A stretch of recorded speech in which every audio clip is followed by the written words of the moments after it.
ओम नमो भगवते वासुदेवाय। ओम नमो भगवते वासुदेवाय। ओम नमो भगवते वासुदेवाय।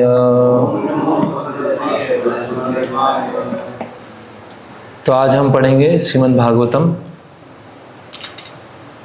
स्कंद 4 अध्याय 19 राजा पृथु के 180वें यज्ञ, श्लोक क्रमांक 34। शब्द पाठ। माँ अस्मिन् महाराज कृथा स्म चिंतां निशामया अस्मत् वचः आदृत आत्मा यत् ध्यायतः दैवहतं नु कर्तुं मनः अतिरुष्टं विशते तमः अंधं। मास्मिन् महाराज कृथा स्म चिंतां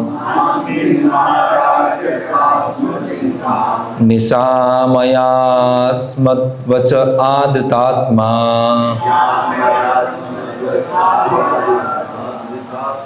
यद्ध्यायतो दैवहतं नु कर्तुं मनोतिरुष्टं विशते तमोन्धम्। अनुवाद एवं तात्पर्य कृष्ण कृपा मूर्ति अभय चरणारविंद भक्तिवेदांत स्वामी श्रील प्रभुपाद जी के द्वारा अनुवाद। तो ये अनुवाद और तात्पर्य बहुत अच्छा है। व्यक्तिगत रूप से मुझे ये श्लोक बहुत अच्छा लगता है और इसमें काफ़ी प्रभुपाद जो समझा रहे हैं तो हमारे जीवन के लिए काफ़ी प्रेरणादायक हो सकता है। हे राजन, दैवी व्यवधानों के कारण उचित रीति से आपके यज्ञ संपन्न न होने पर आप तनिक भी क्षुब्ध तथा चिंतित न हो। कृपया मेरे वचनों को अति आदर भाव से ग्रहण करें। हमें सदैव स्मरण रखना चाहिए कि प्रारब्ध से जो कुछ घटित होता है उसके लिए हमें अधिक दुखी नहीं होना चाहिए। ऐसी पराजयों को सुधारने का जितना ही प्रयत्न किया जाता है उतना ही हम भौतिकवादी विचार के घने अंधकार में प्रवेश करते हैं। तात्पर्य।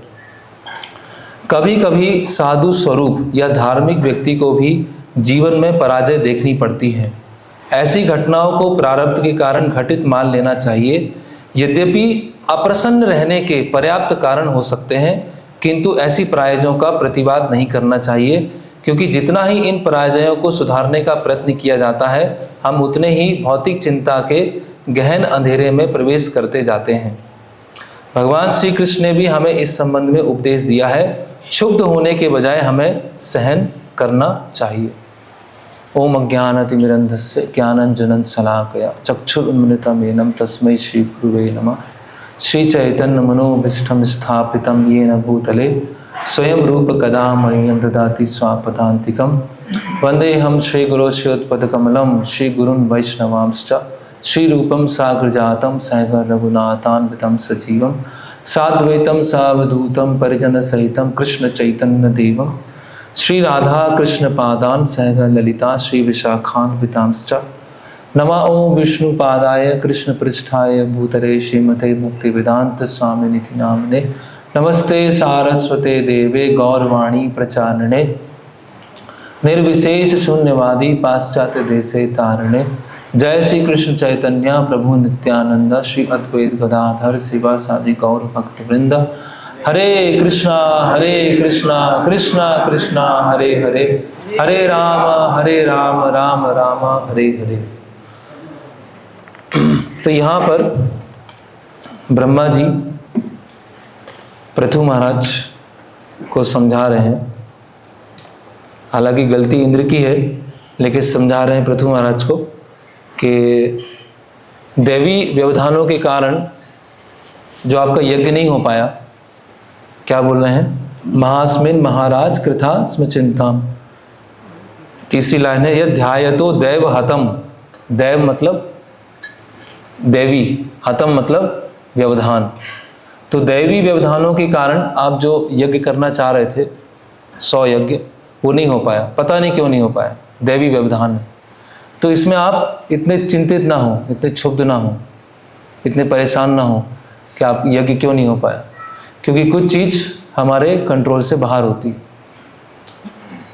फिर यहाँ भगवान बोल रहे हैं, प्रारब्ध से जो कुछ घटित होता है उसके लिए हमें अधिक दुखी नहीं होना चाहिए। अगर प्रारब्ध से कुछ घटित होता है तो उसके लिए हमें अधिक दुखी नहीं होना चाहिए। प्रभुपाद जी तात्पर्य में लिखते हैं, यद्यपि अप्रसन्न रहने के पर्याप्त कारण हो सकते हैं। प्रभुपाद क्या बोल रहे हैं, यद्यपि अप्रसन्न होने के पर्याप्त कारण हो सकते हैं, वैलिड रीज़न हो सकता है कि हम दुखी रहें, वास्तविक कारण हो सकते हैं कि हम अप्रसन्न रहें, किंतु ऐसी पराजयों का प्रतिवाद नहीं करना चाहिए। प्रतिवाद मतलब डिफेंड नहीं करना चाहिए।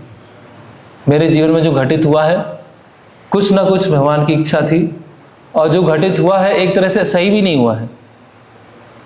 उसके कारण जो क्या है, न्याय संगत हैं, तर्क संगत हैं, लेकिन अभी वो मेरे कंट्रोल से बाहर, मैं उसको कुछ कर नहीं सकता। इसलिए प्रभुपाद क्या बोलते हैं, क्षुब्ध होने के बजाय हमें सहन करना चाहिए। क्षुब्ध मतलब यहाँ मनोति रुष्टम, रुष्ट, मनोति रुष्टम। रुष्टम मतलब क्रुद्ध होना, रुष्ट मतलब नाराज हो जाना, रुष्ट मतलब अंदर ही अंदर परेशान हो रहे। तो रुष्ट होने के, परेशान होने के, अप्रसन्न रहने के पर्याप्त रूप से कारण हो सकते हैं, ये प्रभुपाद बता रहे हैं। कभी कभी साधु स्वरूप या धार्मिक व्यक्ति को भी जीवन में पराजय देखनी पड़ती है, मतलब उसके साथ भी क्या होता है, अनजस्टिस हो जाता है। एक्चुअली हिंदी में पराजय लिखा है, इंग्लिश में और आगे हम देखेंगे। तो कभी कभी जो साधु स्वरूप व्यक्ति है, साधु स्वरूप या धार्मिक व्यक्ति है, उसके जीवन में भी कुछ चीज़ें ऐसी घटित हो जाती है जो कि वास्तव में गलत हुआ है, लेकिन फिर भी प्रभुपाद जी क्या बोल रहे हैं, क्षुब्ध होने के बजाय हमें उसको सहन कर लेना चाहिए। तो आज जो हमारा टॉपिक है कि किस तरह से हम अपने आप को क्या करते हैं, डिफेंड करते हैं, अपना बचाव करते हैं, अपना एक सुरक्षा कवच बना के रखते हैं। वो सुरक्षा कवच हमें ये बताता रहता है कि मैं सही हूँ, मैं, सामने वाला गलत है, और जो मैं सोच रहा हूँ वो सही सोच रहा हूँ, क्योंकि मैं बहुत स्पेशल हूँ, मैं बहुत विशेष हूँ। जो मेरा कार्य करने का तरीका है वो सबसे स्पेशल है, उससे स्पेशल कोई हो ही नहीं सकता है। तो उस विशेषता में अगर कोई विघ्न आती है, या हमें कोई गलत साबित करने का प्रयास करता है, या हम गलत साबित होने जा रहे हैं, हो ही सकते हैं, तो उसमें हम अपने आप के मिथ्या अहंकार को क्या करते हैं, डिफेंड करते हैं, उसका हम बचाव करते हैं। तो एक जैसे बताया गया है, आहार निद्रा भय मैथुनम च सामान्य एतद पशुभि नराणाम धर्मो ही तेषाम अधिको विशेषो धर्मेण हीना पशुभि समान। कि ये 4 प्रवृत्तियाँ जो होती है मनुष्य में और एक पशु में समान रूप से होती हैं। क्या प्रवृत्तियाँ होती हैं? आहार, निद्रा, भय, मैथुन, eating, sleeping, mating, defending. Defending मतलब बचाव करना। तो सामान्यतः जब हम पढ़ते हैं या चर्चा करते हैं तो उसमें ये तो आता है कि खाना कम करना है, सोना कम करना है, जो भौतिक इच्छाओं का सुख है उसको कम करना है, ये तो हम बात करते हैं। लेकिन ये कभी बात नहीं आती कि डिफेंडिंग भी कम करना है, अपना जो बचाव है उसको भी कम करना है। ये शरीर की आवश्यकता है, ईटिंग, स्लीपिंग, मेटिंग, डिफेंडिंग। तो ईटिंग, स्लीपिंग, मेटिंग, ये 3 चीज़ें तो कम करना है, और कम करते करते कहाँ तक लाना है? मिनिमम तक लेके आना। निद्रा, आहार, विहार का विजितो, कि निद्रा, आहार, विहार सब कुछ जीत लिया। लेकिन ये चर्चा कम होता है कि जो डिफेंड करना है, बचाव करना है। जैसे इस श्लोक में आया है कि ब्रह्मा जी बोल रहे हैं कि आप परेशान मत हो, ठीक है, इंद्र ने जो किया तो किया, आप परेशान क्यों हो रहे, है ना? ये प्रारब्ध के कारण हुआ, दैव के कारण हुआ, तो इसमें क्षुब्ध होने की आवश्यकता नहीं है। तो डिफेंडिंग से समझते हैं, जब वो DYS का PPT होती है तो उसमें डिफेंडिंग क्या होता है, शेर दिखाया जाता है, एक कुत्ता दिखाया जाता है, शेर के दांत होते हैं, कुत्ते के नाखून होते हैं, और कुछ सैनिक होते हैं जो गन लिए होते हैं। तो हम चर्चा करते हैं कि पशु भी नाखून से डिफेंड करता है, कोई अपने दांतों से डिफेंड करता है, और मनुष्य अपने जो उसके पास में अस्त्र शस्त्र हैं उससे वो रक्षा करता है। लेकिन सूक्ष्म स्तर पर जो हम रक्षा करते हैं वो किसकी रक्षा करते हैं? अपने मिथ्या अहंकार की रक्षा करते हैं। क्योंकि मिथ्या अहंकार की रक्षा क्यों करते हैं? क्योंकि वो हमारी पहचान है। अगर पहचान पे ही किसी ने वार कर दिया और मैंने कुछ बोला नहीं, लास्ट जो वर्ड होना चाहिए वो मेरा होना चाहिए। जब कोई चर्चा हो तो उसका जो फाइनल कंक्लूजन है वो मैं दूं। अगर फाइनल कंक्लूजन सामने वाले ने दे दिया तो तुम्हें नीचा हो गया, मैं तो नीचे स्थिति आ गई ना, मैं सुपीरियर कैसे रहा? और मैं अपने आप को सही साबित करने के लिए उसको फिलोसोफाइज भी कर सकता हूँ, और उसको जस्टिफाई भी कर सकता हूँ, उसको कवर भी कर सकता हूँ, उसको ट्विस्ट भी कर सकता हूँ, क्योंकि मुझे अपने आप को सही साबित करना है। तो ये जो सही साबित करना है अपने आप को, या लोग मेरे बारे में क्या सोचेंगे, लोग मेरे बारे में क्या सोचेंगे, बहुत बड़ा चिंता होता है, और ये चिंता खाया जाता है कि लोग मेरे बारे में क्या सोचेंगे। लोग मेरे बारे में क्या सोचेंगे मतलब मेरी जो फॉल्स आइडेंटिटी है उसके बारे में क्या सोचेंगे। और ये जो फॉल्स आइडेंटिटी को मैंने इतना संभाल के रखा है, इतना संभाल के रखा है, उसके बारे में लोग क्या विचार करेंगे। तो थोड़ा कल का 5 मिनट रिवाइज करते हैं, इससे लिंक है। तो कल हमने देखा था कि किस तरह से ये जो मिथ्या अहंकार है जड़ और चेतन को जोड़ के रखता है, जो कि जड़ और जो चेतन है आपस में कभी मिक्स नहीं हो सकते हैं, जिससे पानी और तेल कभी मिक्स नहीं हो सकते हैं। लेकिन इस भौतिक जगत से जोड़ने का जो माध्यम है वो क्या है? मिथ्या अहंकार है, जो कि महातत्व तमोगुण की अवस्था में उत्पन्न करता है। ये मिथ्या अहंकार हमको क्या कराती है? गलत पहचान कराती है।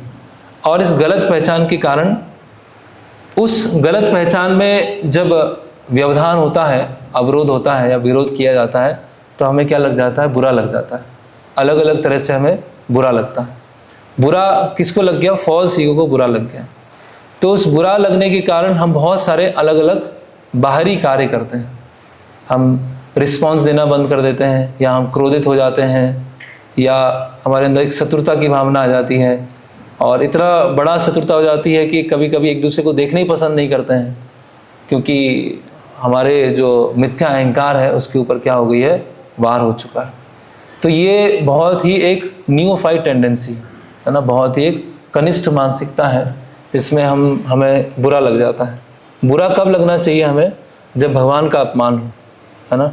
बुरा कब लगना चाहिए? जब प्रभुपाद जी की शिक्षाओं का अपमान हो या वैष्णवों का अपमान हो, तब हमें बुरा लगना चाहिए। लेकिन उल्टा है, हमारे लिए कोई कुछ बोलता है तो हमें बुरा लग जाता है, और ग्रंथों के लिए, प्रभुपाद जी के लिए, उनके मूवमेंट के लिए कोई बोलता है तो कोई बात नहीं, वो तो सब देख रहे हैं।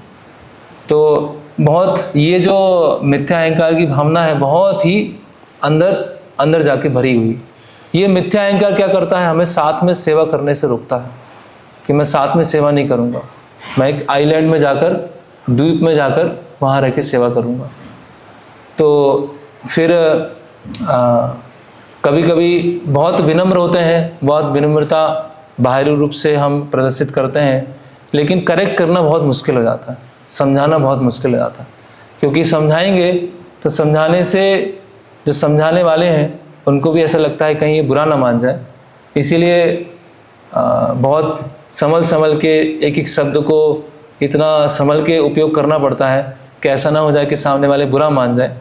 तो ये सब कभी कभी गलतियों को बताया जाता है। किसी ने बोला कि कुछ गलती बताई तो बोलते ठीक है बाबू जी, ठीक, समझ गया, हो गया, बस समझ गया मैं, देख लूँगा मैं। तो इतना वो जो मिथ्या अहंकार है इतना रेसिस्ट करता है ना, इतना खतरनाक कर कवच बना के रखा है उसने कि वो किसी को भेदने नहीं देता, किसी के अंदर जाने नहीं देता। तो करेक्ट करना बहुत मुश्किल हो जाता है, गलतियों को बताना बहुत टफ हो जाता है, और गलती को हम बता नहीं पाते हैं, सामने वालों को करेक्ट नहीं कर पाते हैं। एक सेवा में भी लगना है, सेवा में भी लगाना है, शुद्धिकरण भी होना है, लेकिन ऐसा ना हो कि वो भक्ति छोड़ के चला जाए अपने मिथ्या अहंकार बस, तो वो भी संभाल के देखना है। तो ये जो व्यवहार है, डीलिंग है, वो बहुत टफ हो जाती है, बहुत मुश्किल हो जाती है। तो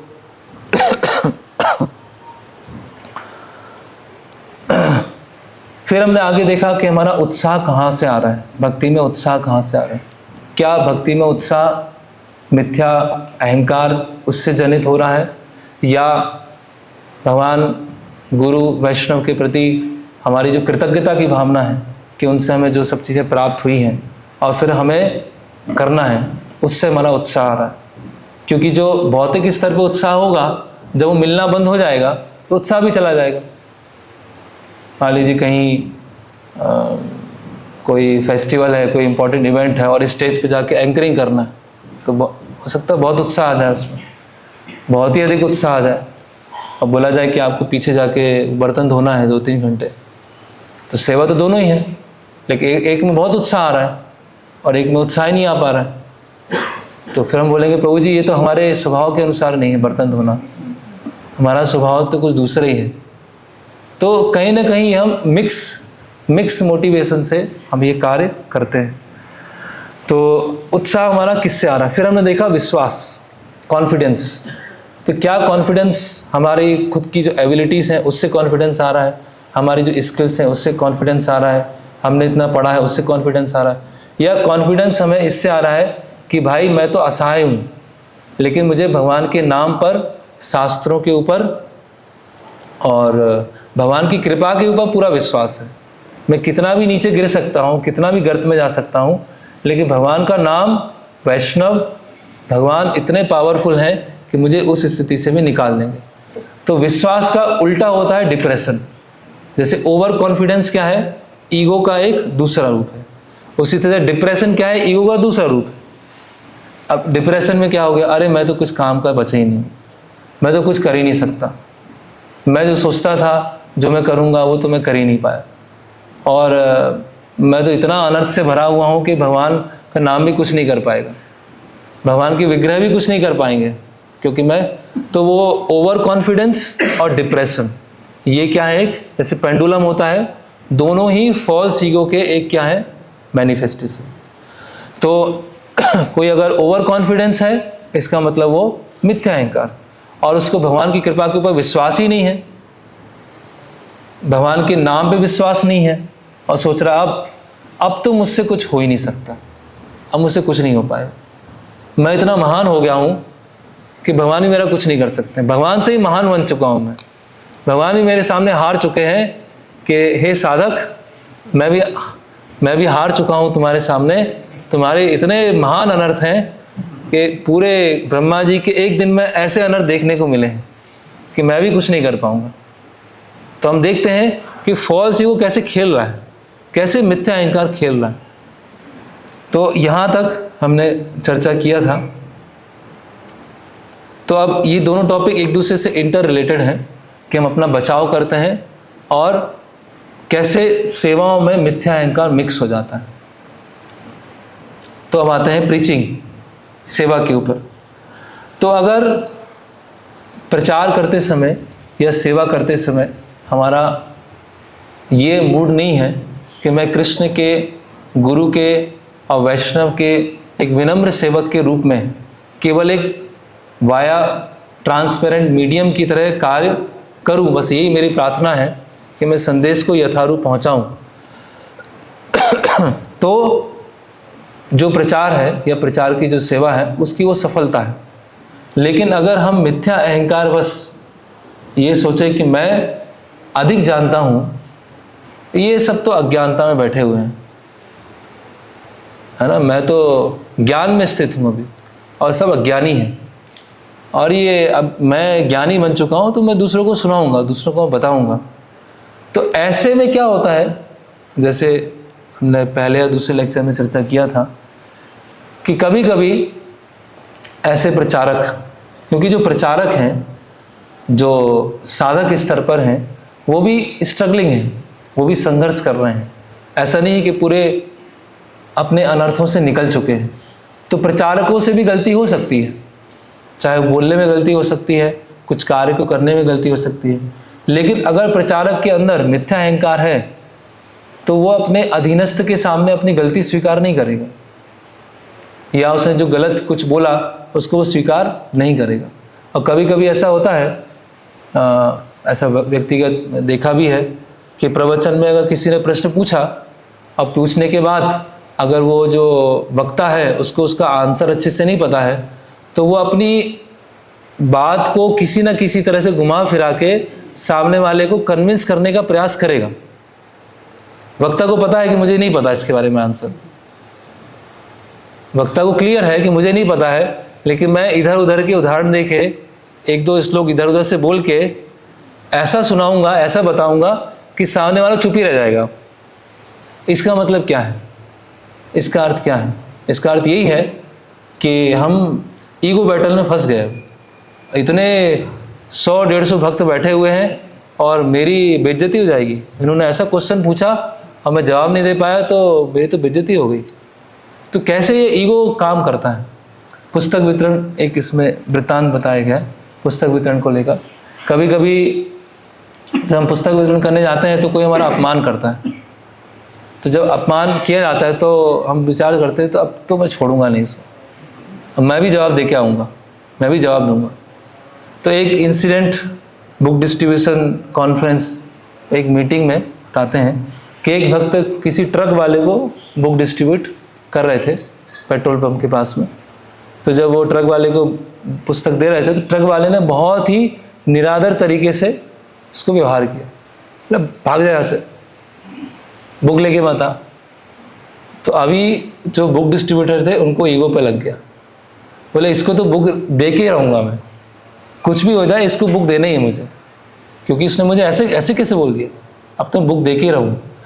तो व्यक्ति क्या हुआ, ट्रक के ऊपर चढ़ गए, वो ट्रक में बैठ गए। वो ट्रक चलता जा रहा है, चलता जा रहा है, चलता जा रहा है, ट्रक 50 किलोमीटर आगे पहुंच गया और बुक डिस्ट्रीब्यूटर में बैठे हुए हैं ये सोच के मैं उसको बुक देना ही है मुझे। और जब इतना 1.5-2 घंटा निकल गया तो उनको रियलाइज़ हुआ कि कितनी बड़ी मेरी मूर्खता है कि मैं एक मिथ्या अहंकार की संतुष्टिकरण के लिए मैं यहाँ बैठ गया, और आधा दिन उनका उसमें निकल गया, अपने ईगो बैटल को, जो मिथ्या अहंकार की संतुष्टिकरण में ही निकल गया। तो किस तरह से ये प्रचार में भी ये प्रदूषित कर देता है ना। अगर हमें नहीं पता है तो हम बोल सकते हैं कि मैं अपने जो वरिष्ठ हैं उनसे पूछ के बताऊंगा या मैं पढ़ के बताऊंगा उसको, क्योंकि हम क्योंकि सीनियर हैं तो वो सीनियरिटी का जो स्टैम्प है वो बना रहना चाहिए। अगर वो सीनियरिटी का स्टैम्प चला गया तो फिर क्या बचा मेरे पास, मेरी कोई आइडेंटिटी बची नहीं। तो इसीलिए मैं जानबूझ के ऐसे आर्गुमेंट करूँगा, ऐसे जस्टिफाई करूँगा कि नहीं वो मैं सही हूँ तुम गलत हो। इससे क्या होगा कि बाहर की लड़ाई हम जीत जाएंगे लेकिन अंदर की लड़ाई हार जाएंगे। बाहर तो हम जीत गए, बाहर तो हमने स्थापित कर दिया कि मैं सीनियर हूँ और सबको घोषित भी हो गया कि मैं सीनियर हूँ, लेकिन अंदर की लड़ाई कैसे हार गए? क्योंकि हमारे मिथ्या अहंकार ने हमें हरा दिया। मिथ्या अहंकार अंदर बैठा हुआ है और ताली बजा रहा है, जीत गया, मैं जीत गया। मिथ्या अहंकार बोल रहा है मैं जीत चुका हूँ। बाहर जीत चुके हैं और अंदर हार चुके हैं। तो ऐसे जब हम प्रचार करते हैं, जैसे एक बार सवय जी से बात हो रहा था कि हम स्ट्रांगली प्रचार करते हैं, है ना, स्पष्ट रूप से स्ट्रांगली प्रीचिंग करते हैं। कभी कभी जब स्ट्रांगली प्रीचिंग करते हैं तो मैं प्रभु जी से पूछा कि प्रभु जी मेरे अंदर ऐसी भावना जाती कि मैं सुपीरियर हूँ। मैं बोल रहा हूँ ये कुत्ता है, ये बिल्ली है, सूअर है, ऊँट है, नाली का कीड़ा है, बोलते आ रहे हैं लेक्चर में, प्रचार में बोलते आ रहे हैं।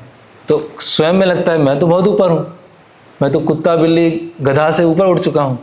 तो इस तो सुपीरियरिटी की भावना है।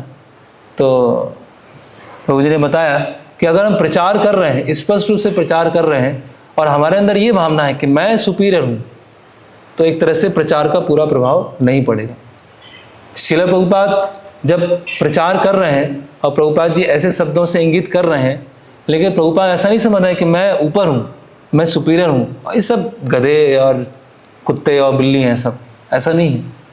व्यक्तिगत रूप से प्रभुपाद अपने गुरु के सेवक की तरह प्रचार कर रहे हैं, ना कि अपने, जैसे वो इंसिडेंट आता है स्वीडन में, जब प्रभुपाद बोलते हैं कि फर्स्ट क्लास ये होते हैं, सेकंड क्लास ये होते हैं, थर्ड क्लास ये होते हैं, फोर्थ क्लास ये होते हैं, तो कोई ऑडियंस में से बोलता है अच्छा आप फर्स्ट क्लास हैं, प्रभुपाद तुरंत बोलते हैं मैं 10th क्लास हूँ। तो आंतरिक भावना वो है। तो अगर हम स्ट्रॉन्ग स्पीकिंग कर रहे हैं, स्पष्ट रूप से प्रचार कर रहे हैं, जो कि हमें करना ही है, क्योंकि प्रभुपाद जी का आदेश है कि स्पष्ट रूप से बोलना है, लेकिन उसमें हमें ये भावना है कि उसमें हमारा मिथ्या अहंकार को हम पोषित कर रहे हैं, और उसमें हम बोल रहे हैं कि मैं सुपीरियर हूँ। क्या जानते हैं, कुछ नहीं जानते, सड़ रहे लोग। मैं भी सड़ ही रहा था, कुछ साल पहले मैं भी सड़ रहा था, लेकिन वो भूल गए हम। तो इस तरह से वो जो प्रचार है उसमें क्या जाता है, मिथ्या अहंकार का प्रदूषण आ जाता है। फिर इसीलिए हमें प्रभुपाद और गुरु परंपरा के एक विनम्र सेवक की तरह कार्य करना चाहिए, चाहे वो प्रचार में हो, है ना। ये नहीं सोचना चाहिए कि मैं बाहर कैसे जीत जाऊं, या तो आर्ग्यूमेंट में जीत जाऊं, आर्ग्यूमेंट में तो हारूंगा ही नहीं मैं, आर्ग्यूमेंट में मैं ही जीतूंगा और सबसे लास्ट मैं ही बोल के जाऊंगा। तो ये पुस्तक वितरण प्रचार करते समय एक प्रचारक को बहुत ध्यान देना चाहिए। नहीं तो क्या होगा कि हमारी मनोवृत्ति अच्छी है कि हम दूसरों को प्रभुपाद पुस्तक देना चाहते हैं या दूसरों को भक्ति में लाना चाहते हैं, लेकिन पुस्तक देना या दूसरों को भक्ति में लेके आना वो हमारे ईगो के साथ में मिक्स हो रहा है। कहीं ना कहीं वो हमारा ईगो मिक्स हो रहा है। हम ये नहीं सोच पा रहे हैं कि हमें ट्रांसपेरेंट वाया मीडियम की तरह कार्य करना है। तो फिर आगे बताया गया है, तो ये जो मिथ्या अहंकार की भावना है ये बहुत बहुत गहरी है। तो इसमें एक उपमा दी गई है कि हमने बहुत, जैसे भगवान है ना, भगवान आ रहे हैं, जैसे 1 साल पहले स्थापना DT इंस्टॉलेशन की तैयारी चल रही थी, तो इंस्टॉलेशन के लिए हॉल तैयार करना है, भगवान की ड्रेस तैयार करना है, ज्वेलरी लेके आना है, रिपेयरिंग करना है, मेंटेनेंस करना है, पूरा कमल तैयार करना है, सब कुछ तैयार किया, सारा सिंहासन तैयार किया, और उस सिंहासन में क्या किया, खुद जाके बैठ गए वहाँ पर, खुद जाके वहाँ पे बैठ गए। तो हृदय, भगवान को हमें हृदय में बुलाना है, तो हृदय साफ सुथरा किया, सिंहासन चमकाया, सब कुछ किया, और उस सिंहासन के ऊपर अपने मिथ्या अहंकार को बैठा दिया। फिर भगवान आएंगे, भगवान बोलेंगे अरे मिथ्या अहंकार बैठा हुआ है, इसको साइड में करो। तो हम बोलेंगे अरे नहीं नहीं, यही तो मैं हूँ, आप मेरे मिथ्या अहंकार के बगल में बैठ जाओ, ये तो मैं नहीं छोड़ पाऊँगा, ये जो गलत पहचान तो मैं नहीं छोड़ पाऊँ। तो हमने सिंहासन तैयार किया, साफ किया, सब कुछ बढ़िया किया, और उस पर किसको बैठा दिया, अपने मिथ्या अहंकार को बैठा दिया, जो कि भगवान के लिए था। तो वो जो गुंडीचा मार्जन की लीला आती है उसमें चैतन्य महाप्रभु ये बताते हैं कि हृदय को साफ करना है, और इस तरह से साफ करना है कि अभी भगवान उस हृदय में बैठेंगे। लेकिन ऐसा होता है फेस्टिवल में हमने स्पेशल गेस्ट के लिए सोफे रखे हैं, हमारे भक्ति बैठे वहाँ पर, तो अभी स्पेशल गेस्ट आएंगे तो क्या करेंगे, मुश्किल है। तो भगवान आए, हम पुकार रहे हैं हरे कृष्णा कृष्णा कृष्णा हरे हरे, हरे राम राम राम हरे, और बैठे हुए हैं फॉल्स को हमारे, गलत पहचान। तो अब हम नेक्स्ट उस पर आते हैं, बचाव करना, किस तरह से हम बचाव करते हैं। तो बचाव करने की जो टेंडेंसी है, मैं कहीं गलत साबित ना हो जाऊं, मैं दूसरे के सामने नीचे ना दिखूं। बहुत इम्पॉर्टेंट है। क्यों इम्पॉर्टेंट है? क्योंकि मेरे कारण ही पूरा ब्रह्मांड घूम रहा है, मैं ही पूरे ब्रह्मांड को चला रहा हूँ, और संसार का इतना इम्पोर्टेंट व्यक्ति को अगर नीचा दिख गया हो तो क्या हो जाएगा? कुछ उदाहरण है। तो किसी से कोई भक्त थे, उनसे पूछा कि प्रभु जी आप बहुत समय के बाद मंदिर आए, इतने समय से आए नहीं। तो उसके कई आंसर हो सकते हैं। बोले क्या करें प्रभु जी, इतने बिजी थे, समय नहीं मिला। सही आंसर है, बिजी हो भी सकते हैं। लेकिन अगर कोई सिंसियर भक्त होगा तो ये बोलेगा कि हाँ प्रभु जी मेरी तरफ से मेरी गलती थी, मैं नहीं आ पाया, समय नहीं निकाल पाया, मेरी प्राथमिकता नहीं थी, आना चाहिए था।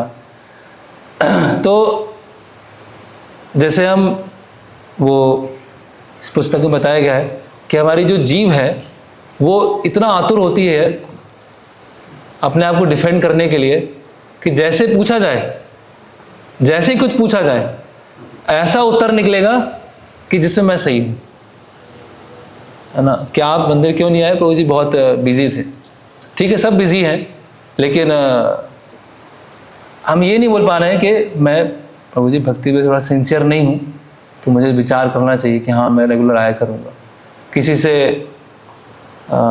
यात्रा का समय था, यात्रा में डेट दे रखा था कि 10 तारीख तक आपको लक्ष्मी इतना देना है, इतना 50% यात्रा का लक्ष्मी आपको इतनी देना है। तो जब वो डेट निकल गया और डेट से 1 हफ्ते ऊपर हो गया, तो उनसे पूछा कि प्रभु जी क्या हुआ, आपने वो लक्ष्मी अभी यात्रा तक जमा नहीं किया। और प्रभु जी क्या वो बहुत समय नहीं मिल पाया मुझे। अभी क्या उत्तर क्या है ये? और 7 दिन हो गया, यात्रा का टाइम निकल गया, बोले प्रभु जी वो समय नहीं मिल पाया। वो ये नहीं बोल सकते कि मैं भूल गया, वो ये नहीं बोल सकते कि मेरी गलती थी। वो क्या बोल रहे हैं? समय नहीं निकला। अभी एक क्लिक करने में क्या समय लगता है? 2 मिनट साइड में निकाल के उसको यात्रा के लक्ष्मी को ट्रांसफ़र करने में कितना समय लगता है? लेकिन इसको हम बोल नहीं पाएंगे। समस्या क्या है? इस गलती को कि मेरे नेग्लिजेंस था, मैं भूल गया, मुझे करना चाहिए था, वो हमसे बोला नहीं जाएगा। हमसे तुरंत क्या बोला जाएगा? प्रभु जी वो समय नहीं था। तो इस हम देख सकते हैं कैसे हम डिफेंड करते हैं। पहले ही मैंने एग्जाम्पल एक बताया था कि एक भक्त रेगुलरली मंगला आरती में लेट आते थे, 4:35, 4:40 उस पर रेगुलरली लेट आ रहे। तो उनसे पूछा कि प्रभु जी क्या आप गुरुवाष्टकम के बाद में आते हैं, इतना लेट कैसे हो जाते हैं? बोलते प्रभु जी क्या करें, इतना वो जो बाथरूम वाला एरिया, इतनी भीड़ होती है इसलिए लेट हो जाता हूँ। कितना अच्छा आंसर है। इतनी भीड़ होती है, मैं बहुत ही सिंसियर हूँ, अब मैं तो आना चाहता हूँ लेकिन भीड़ इतनी है। लेकिन वो ये नहीं बताएंगे कि मैं 4:15 पे उठता हूँ, 4:15 बजे उठता हूँ, ये नहीं बताएंगे। क्या बताएंगे? क्योंकि वहाँ भीड़ बहुत होती है।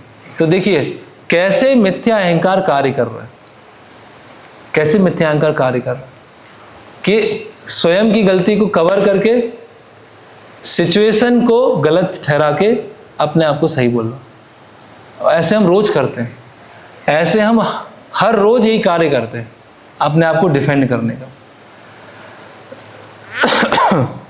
तो कभी कभी कुछ मंदिर में कुछ नुकसान हो गया, कार का नुकसान हो गया, कुछ वस्तु का नुकसान हो गया, फिर मीटिंग होती है, इष्ट गोष्ठी हुआ, ये किन्होंने किया बता दीजिए? कोई समस्या नहीं, हो गया तो हो गया, सन्नाटा, सब चुप, कोई बता ही नहीं रहे। अभी ऐसा नहीं कि सब गलत है, 1 या 2 किसी ने किया है, अब वो बता ही नहीं रहे। अगर बताएंगे तो इतने सारे लोगों के सामने बेइज्जती हो जाएगी मेरी।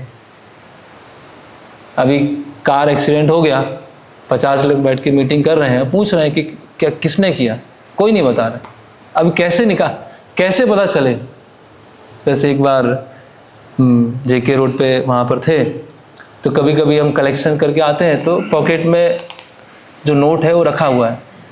तो किसी के क्या हुआ कि वो कपड़े धो रहे थे तो नोट भी अंदर था, नोट भी धुल गया। अब इन्होंने क्या किया, वो 500 का नोट निकाल के वहीं पर सूखने रख दिया और भूल गए, उठाना भूल गए। तो फिर जगन्नाथपुर ने नोट लिया और अपने पास रख लिया। एक दो दिन कुछ किसी से कोई बात नहीं किया, चेक करने के लिए कोई नोट देखने आता भी है कि नहीं आता है। फिर मीटिंग बुलाया कि ये किसने रखा था, किससे भूल हुई, तो कोई कुछ बोल ही नहीं रहे, कोई कुछ नहीं बोले, सारे भक्त वही उपस्थित हैं, ऐसा कोई नहीं कोई मिस हो गया या कोई बता नहीं। तो कितना हम अपना बचाव करते हैं, कितना हम डिफेंड करते हैं। तो अगर हम ऐसे बचाव करते रहेंगे मिथ्या अहंकार का, उसको हम सही ऑनेस्ट नहीं है, ईमानदार नहीं है, तो कैसे हमारा शुद्धिकरण होगा, कैसे हमारा हृदय का शुद्धिकरण होगा। हमने कोई जन्माष्टमी का सेवा दिया कि आपको दोपहर में 2 बजे आ जाना, आपको दोपहर में 2 बजे आ जाना, ठीक है।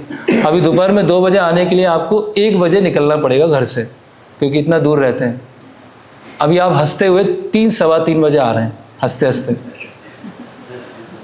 फिर प्रभु जी ने पूछा कि आप 2 बजे क्यों नहीं आए, तो उत्तर क्या आता है, प्रभु जी ट्रैफिक बहुत था, ट्रैफिक में फंस गए थे हम। भाई घर से ही आप 2 सवा 2 बजे निकले हैं, जिस समय सेवा चालू होना था 2 बजे, उस समय आप घर से निकले और नाम किसका ले रहे हैं, ट्रैफिक का दे रहे हैं कि प्रभु जी वो ट्रैफिक में फंस गए थे इसीलिए हम टाइम पे नहीं आ पाए। ये नहीं बताएंगे कि हम लेट ही निकले घर से। तो अब देखिए कैसे कैसे ये मिथ्या अहंकार कार्य करता है, हर जगह अपने आप को सही साबित करने का प्रयास करता है, ये नहीं सोचता कि मैंने क्या गलती किया। तो ऐसे असंख्य असंख्य उदाहरण हो सकते हैं। और इस तरह से हम किसी से पूछा जाता है कि प्रभु जी वो सेवा कितना हो गया, हो गया ना, बता दूंगा, हो जाएगा तो बता दूंगा, बार बार क्यों पूछ रहे हैं, हो जाएगा तो बोलने आऊँगा। अभी क्या है, अभी जो अथॉरिटी है वो बीच में जरूरी नहीं है कि केवल चेक करने आए हैं, ये इसीलिए भी आए हैं कि आपको कुछ समस्या हो रही तो बता सकते हैं। लेकिन मिथ्या अहंकार कैसा है, प्रभु जी कर लूँगा, हो गया। तो ये क्या दिखा रहा है। तो इसीलिए क्या होता है, हम सेवा लंबे समय तक साथ में मिलके नहीं कर पाते। ये सब बहुत छोटे छोटे उदाहरण हैं जो हम सबके जीवन में ये घटित होते रहते हैं, जहाँ पर हम डिफेंड करने का प्रयास करते हैं। तो ये जो डिफेंडिंग की टेंडेंसी होती है वो कैसी होती है, पिंग पोंग बॉल की तरह होती है। पिंग पोंग चलता रहता है, सामने वाला अपना सही साबित करता है, ये अपना सही साबित करता है, वो सामने वाला सही साबित करता है, यही सही साबित करते हैं, और आपस में क्या हो जाता है, फिर क्लैशेस हो जाते हैं। तो जैसे कल हमने चर्चा किया था पारिवारिक जीवन में भी ऐसा होता है। पति पत्नी है तो पति साबित कर रहा है मैं सही हूँ, पत्नी साबित कर रही मैं सही हूँ। अब दोनों एक दूसरे को साबित करने में लगे हुए हैं, ये सही है वो सही, ये सही है वो सही है, और समय निकला जा रहा है। उस समय में कुछ सेवा हो सकती थी, कुछ कार्य हो सकते थे, वो सब क्या किस में चले गए, स्वयं को सही और सामने वाले को गलत ठहराने में। सामान्यतः जैसे हम देखते हैं कि कभी हम रोड पर जाते हैं तो कभी एक रिक्शे वाले का दूसरे रिक्शे वाले से टकराहट हो गई। अभी दोनों में से किसकी गलती थी, दोनों गलती मानने के लिए थे। अरे तू बगल में आया था, बोले मैं तो ऐसे जा रहा था और तू यहाँ पे आया था, और आपस में ऐसा दृश्य क्रिएट हो जाता है कि दोनों ड्राइवर उतर के एक दूसरे को मारने लगते हैं। क्यों मारने लगते हैं कि मैं सही हूँ और वो गलत है, मैं रास्ते में नहीं आया था, रास्ते में तुम आए थे, बोला नहीं तुमने ब्रेक लगा दिया था इसीलिए ऐसा हो गया। तो कोई अपनी गलती मानने के लिए तैयार नहीं। ऐसा समस्याएं बहुत होती रहती हैं। तो भक्ति विनोद ठाकुर अपनी पुस्तक में लिखते हैं कि जब हम ये ईगो बैटल वाली डिबेट में फंसते हैं तो ये एक तरह से क्या है, प्रजल्प की कैटेगरी है। ये क्या है, प्रजल्प है। और ये प्रजल्प क्या है, षड्वीर भक्ति विनश्यति, ये भक्ति का क्या करता है, विनाश करता है। तो इसीलिए दो अगर सिंसियर भक्त हैं और दोनों सिंसियरली सेवा करना चाहते हैं, लेकिन दोनों का सोचने का तरीका थोड़ा अलग अलग है ना। एक थोड़ा अलग स्टाइल से सोचते हैं, दूसरे एक अलग स्टाइल से सोचते हैं। सिद्धांत के अनुसार दोनों सही है, सिद्धांत में समस्या नहीं है, लेकिन दूसरे का कार्य करने का तरीका अलग है, दूसरे का कार्य करने का तरीका। तो इसीलिए फिर ठीक है, आप इस तरह से करना चाहते हैं, आप इस तरह से कीजिए, आप इस तरह से करना चाहते हैं। ऐसा नहीं कि मैं, मुझे और मेरा, आई, मी और माइन। हमारे फैमिली मेंबर हैं, कौन कौन है फैमिली मेंबर? आई है, मी है और माइन है। ये हमारे परिवार है, छोटा सदस्य, 3 सदस्यों का परिवार है, आई, मी और माइन। मैं, मेरा और मुझे।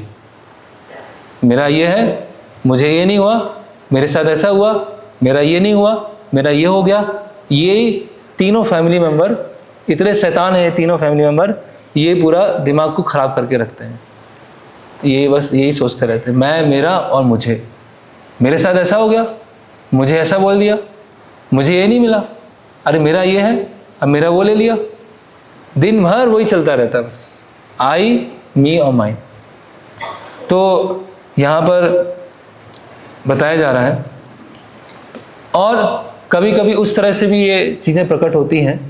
प्रभुपाद बोलते हैं डिफरेंसेस इज ओपिनियन, है ना। अपने मतों में मतभेद हो सकता है, सिद्धांत भेद नहीं है, मतभेद है। ठीक है, किसी को बोलना है कि आप इस तरह से कार्य कीजिए, है ना। कोई बोल रहे हैं कि प्रभु जी अभी तो मैराथन आ रहा है तो हम तो भागवतम सेट डिस्ट्रीब्यूट करेंगे।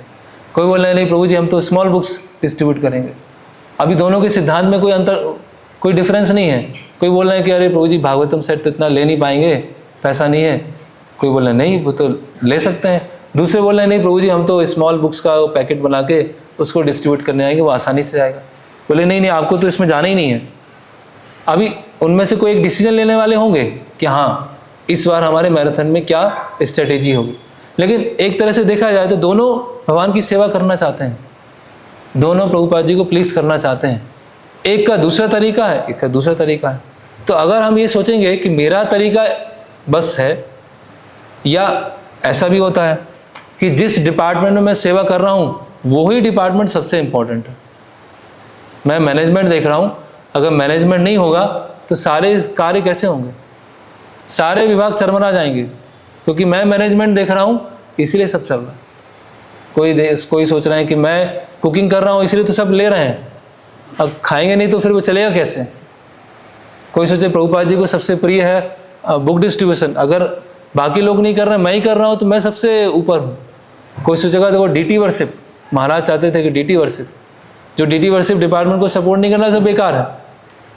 तो हम कैसे फॉल्स ईगो इंटर कर रहे हैं, कैसे हमारी सेवा में फॉल्स ईगो इंटर कर रहा है। सारी सेवा इंपॉर्टेंट है, एक विशेष समय पर अभी इसकी अधिक आवश्यकता है, एक विशेष समय पर इस सेवा की आवश्यकता। मैराथन आया तो पूरा मंदिर पुस्तक वितरण में लगा हुआ है, इंस्टॉलेशन है तो पूरा मंदिर डीटी उसमें लगा हुआ है। तो एक विशेष समय पर किसी विशेष सेवा की आवश्यकता है। लेकिन ऐसा समझना कि जो विभाग में मैं देख रहा हूँ, जो प्रबंधन मैं कर रहा हूँ, जो सेवा मैं कर रहा हूँ वो ही सबसे बढ़िया सेवा है और बाकी सब बेकार कर।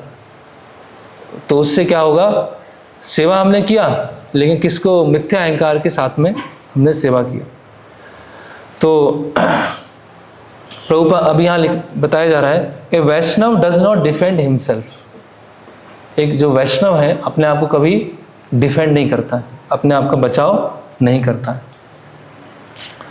तो वो कृष्ण को, गुरु को और अन्य वैष्णवों के साथ अगर इनजस्टिस हुआ है तो पूरा वो डिफेंड करने के लिए खड़ा हो जाएगा। जरूरत पड़ेगा तो अस्त्र शस्त्र भी ले लेगा, लेकिन स्वयं के लिए वो डिफेंड नहीं करता, है ना। तो ये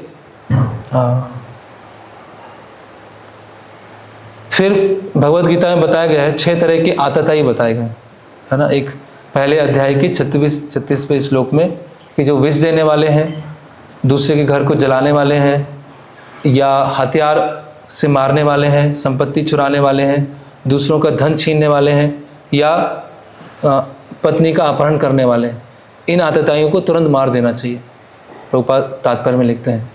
तो वहाँ जो धर्मशास्त्र है उसके अनुसार बताया गया है कि यहाँ डिफेंड करने की आवश्यकता है।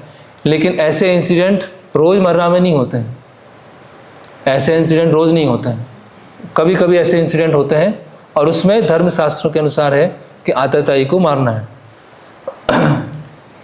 लेकिन सामान्यतः जो इंसिडेंट होते हैं, जो कोई हमें नुकसान पहुंचाने का प्रयास करता है, तो उसे हमें अधिक से अधिक टॉलरेट करने का प्रयास करना चाहिए, जैसे यहाँ पर इस श्लोक में बताया गया।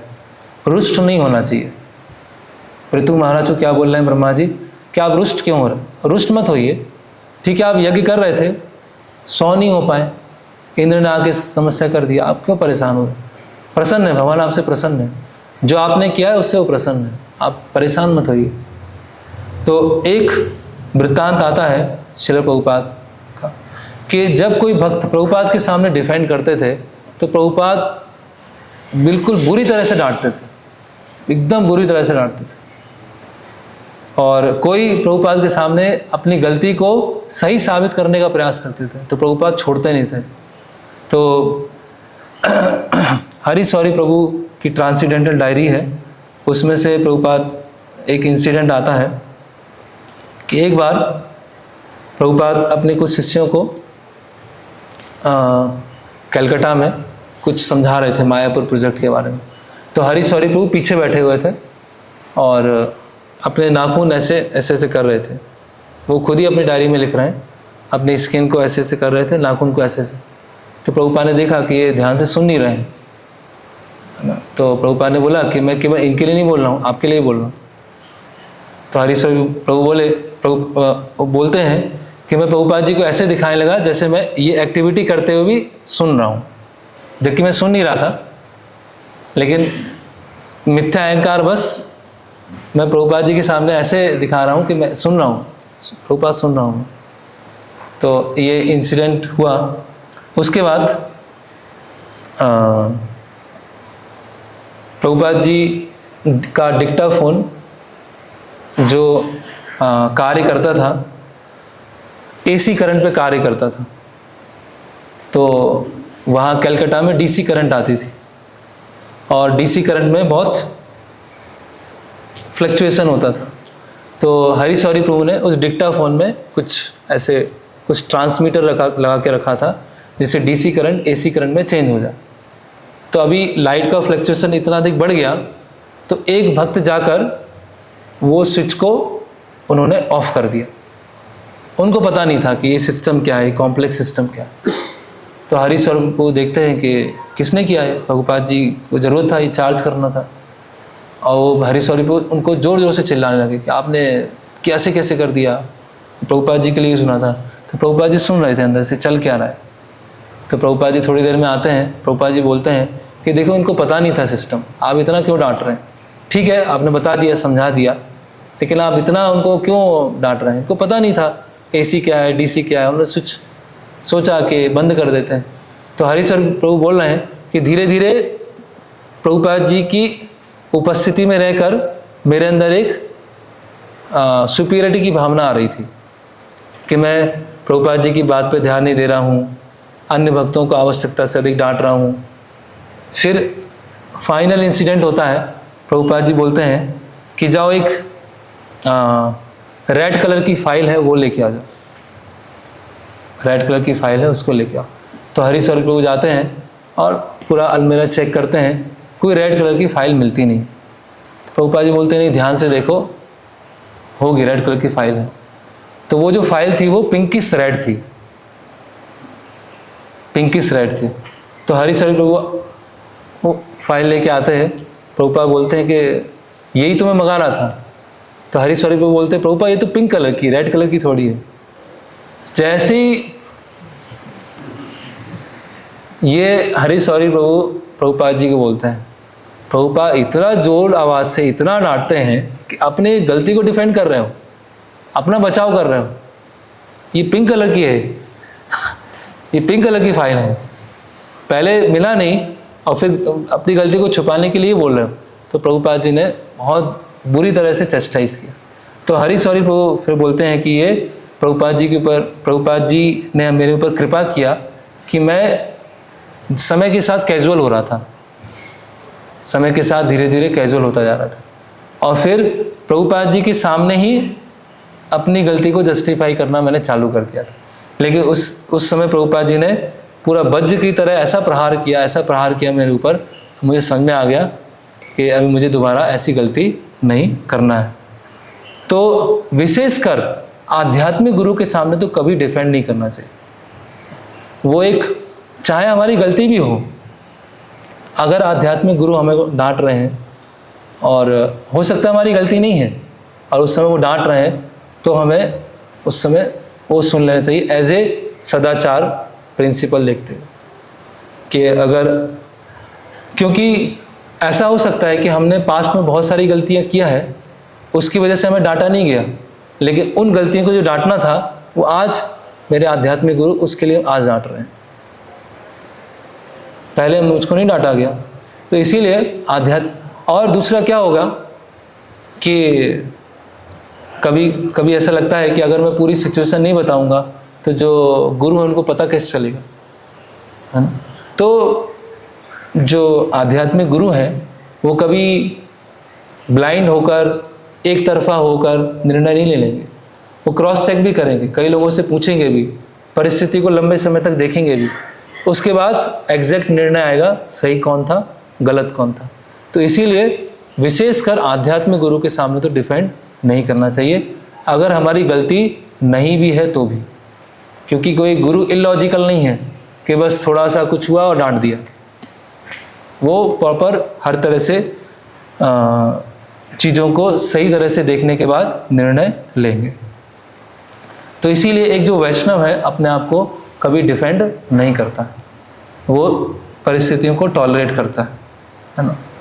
तो यहाँ पर भगवद गीता में भगवान बताते हैं अलग अलग श्लोकों में कि ये भक्त मुझे बहुत प्रिय है, ये भक्त मुझे बहुत प्रिय है, जो मित्र शत्रु के प्रति समान होता है, मान अपमान में समान होता है ना, वो मुझे बहुत प्रिय है। तो और अगर हम ये देखेंगे फिर इसमें फैमिली लाइफ के बारे में बताया गया है कि जैसे गुरु और शिष्य का संबंध है, उसी तरह से मिलता जुलता संबंध कैसा है पति और पत्नी का। तो कभी कभी ऐसा भी है कि पत्नी सही है और पति जो है पत्नी को डांट रहे हैं उस चीज़ के लिए जिसमें वो सही, जिसमें वो गलत नहीं है। तो ऐसी परिस्थिति में भी शास्त्र में बताया गया है कि जो पत्नी है उनको उस समय सुन लेना चाहिए, अपने आप को डिफेंड नहीं करना चाहिए। ये एक वैदिक कल्चर का भाग है, क्योंकि ऐसा नहीं होगा कि अगर उस परिस्थिति में हम गलत साबित हो गए तो जिंदगी भर के लिए गलत साबित हो गए, क्योंकि आगे भी बहुत सारी परिस्थितियां बनेगी, आगे ही बड़ी परिस्थितियां बनेगी। तो अगर जो पति हैं वो अगर पत्नी को बिना किसी गलती के भी बता रहे हैं, डांट रहे हैं, तो अगर उस समय सुन लिया, उस समय कोई प्रतिकार नहीं किया, तो उससे क्या होगा, बाहरी रूप से तो हार गए, पत्नी है बाहरी रूप से हार गई कि अरे मुझे बिना गलती के डांट दिया, लेकिन अंदर से वो जीत गई। क्यों जीत गई? क्योंकि मिथ्या अहंकार को ओवरकम कर लिया, फॉल्स ईगो को ओवरकम कर लिया। क्योंकि फॉल्स ईगो क्या करता, तुरंत उत्तर देता, अरे मैं तो किया ही नहीं, जबरदस्ती डांट रहे हैं, क्या बोलने की ज़रूरत है, ऐसा तो कुछ हुआ ही नहीं था। तो इसीलिए वो क्या हो जाता है, आपस में ईगो बैटल हो जाती है, आपस में मिथ्या अहंकार टकरा जाते हैं। तो और ये जो ईगो बैटल होती हैं, जो ये इतनी छोटी छोटी चीज़ों पे होती हैं, इतनी छोटी छोटी चीज़ों पे होती हैं।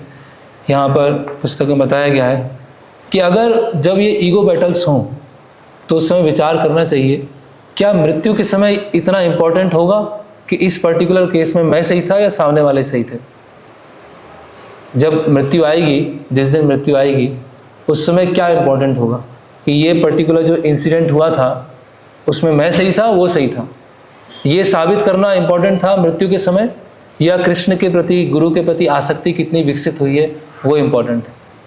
तो इसीलिए जीवन में क्या महत्वपूर्ण है, क्या प्राथमिकता है, वो हट जाता है और छोटी छोटी चीज़ों पर, जैसे प्रभुपाद कलयुग का डेफिनेशन देते हैं कि छोटी बात पर बहुत बड़ा झगड़ा हो जाना, है ना। लोग आपस में झगड़ा कर रहे हैं किस बात पे, बिल्कुल छोटी से छोटी बात होगी। तो बात छोटी है, ईगो बहुत बड़ा है। बात तो छोटी है लेकिन ईगो बहुत बड़ा है, तो इसकी वजह से ये समस्या हो जाता है। तो यहाँ पर जिन्होंने ये पुस्तक लिखा है वो अपने एक व्यक्तिगत उदाहरण बता रहे हैं कि वो जर्मनी में रहते थे और जर्मन टैक्सेशन डिपार्टमेंट से उनको लेटर आया कि आपको 1,500 यूरोस टैक्स पेमेंट करना है, और अगर आपको कुछ प्रतिकार में कुछ बोलना है या अपना केस प्रेजेंट करना है तो 3 महीने का समय है, उस 3 महीने में आप बता सकते हैं, उसके बाद कोई सुनवाई नहीं होगी। तो जो भक्त हैं वो कहीं प्रचार में गए हुए थे, जिसकी वजह से क्या हुआ, वो 3 महीने निकल गया। और जब वो 3 महीने के बाद में आए और उनको पता चला कि एग्जैक्ट सिचुएशन ये है और मुझसे तो जो टैक्स की फ़ी ली जा रही है वो सही नहीं है, इनजस्टिस है, तो वो 1,500 यूरो मैं क्यों पे करूं। लेकिन समस्या ये हुई कि वो अपने प्रचार के कारण वो 3 महीने का टाइम निकल गया।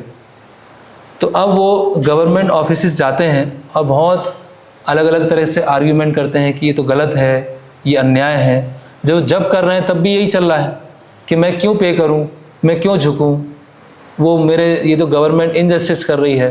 तो जब में भी वही चल रहा है, सेवा में भी वही चल रहा है, वो सोच ही नहीं पा रहे कि अब करें क्या।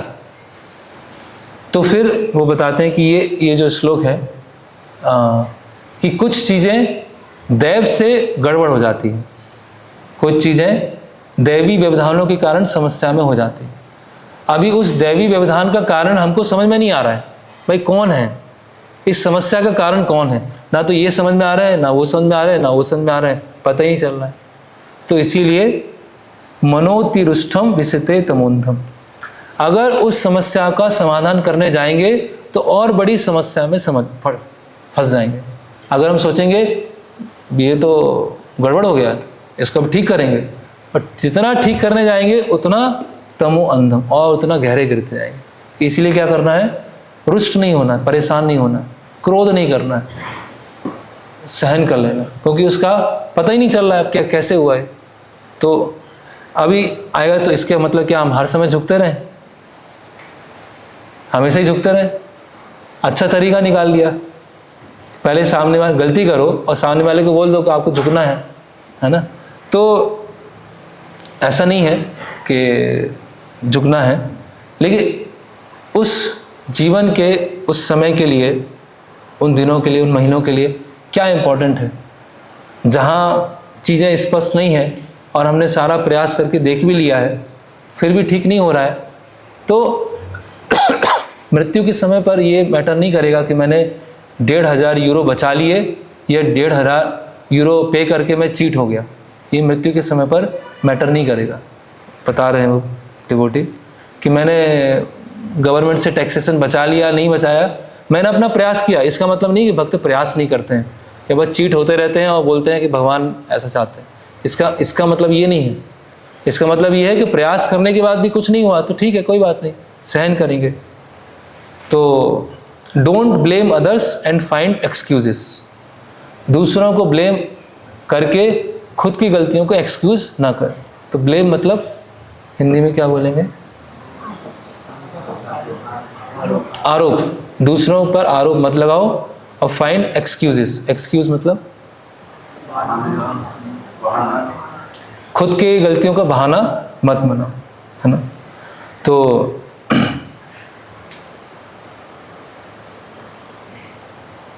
कुछ उदाहरण बताए गए हैं भक्तों के जहाँ पर उन्होंने दूसरों को ब्लेम नहीं किया और खुद एक्सक्यूज नहीं किया। चित्रकेतु महाराज का बताया गया कि चित्रकेतु महाराज जब जाते हैं अपने विमान के ऊपर बैठ के, जब उनको भगवान शंकरषण के दर्शन हो गए हैं तो वो कैलाश पर्वत पहुँचते हैं और वहाँ पर शिव जी जो हैं माता पार्वती को अपने गोद में बैठा के सारे जितने व्यासदेव, नारद मुनि सब वहाँ बैठे हुए हैं अब सबको प्रवचन दे रहे थे। तो चित्रकेतु महाराज वहाँ पहुँचते हैं और चित्रकेतु महाराज ऐसी स्थिति को देख के हंसते हैं, है ना। तो वो हंसे तो उसके कई कारण हैं, वो क्यों हंसे। एक उसमें कारण ये है कि शिव जी इतने महान हैं कि माया देवी स्वयं बैठी हुई है, फिर भी शिव जी प्रभावित नहीं है। शिव जी की महानता को देख के हंसे, लेकिन पार्वती देवी को क्या लगा कि देखो हमारे ऊपर हंस रहे हैं, हमारे ऊपर हंस रहे हैं। और उसमें एक दूसरा आता है मर्यादा व्यतीकरण, कि अगर कोई सीनियर है वहाँ पर तो जूनियर चित्रकेतु महाराज उस समय है तो उनको उस तरह से उपहास नहीं करना। उनको देखना चाहिए था कि हाँ व्यासदेव भी बैठे हुए, नारद मुनि भी बैठे हुए, सब बैठे हुए, सब उसको अप्रूव कर रहे हैं, तो मैं उसमें बोलने वाला कौन हूँ। अगर नारद मुनि व्यासदेव भी अप्रूव कर रहे हैं तो मैं क्यों बोलूँ। तो उसके दो परिप्रेक्ष्य है। तो पार्वती देवी ने ऐसा श्राप दे दिया, ऐसा श्राप दे दिया कि अभी आप असुर की योनि में चले जाओ। लेकिन चित्रकेतु महाराज जो उसको क्या कर सकते थे, प्रतिकार कर सकते थे, वो डिफेंड कर सकते थे। असुर योनि मतलब अब भक्तों का संग ही नहीं मिलेगा, भक्तों का संग नहीं मिलेगा, भक्त अभक्त दोनों अलग अलग। लेकिन चित्रकेतु महाराज ने वहाँ पर प्रतिकार नहीं किया। नारायण परा सर्वे ना कुतस्य बिभ्यति स्वर्गा अपवर्ग नरकेशु अपि तुल्यात दर्शन, कि जो नारायण परायण है उसमें स्थित है, उनके लिए स्वर्ग, अपवर्ग और नर्क वो सब एक समान है ना।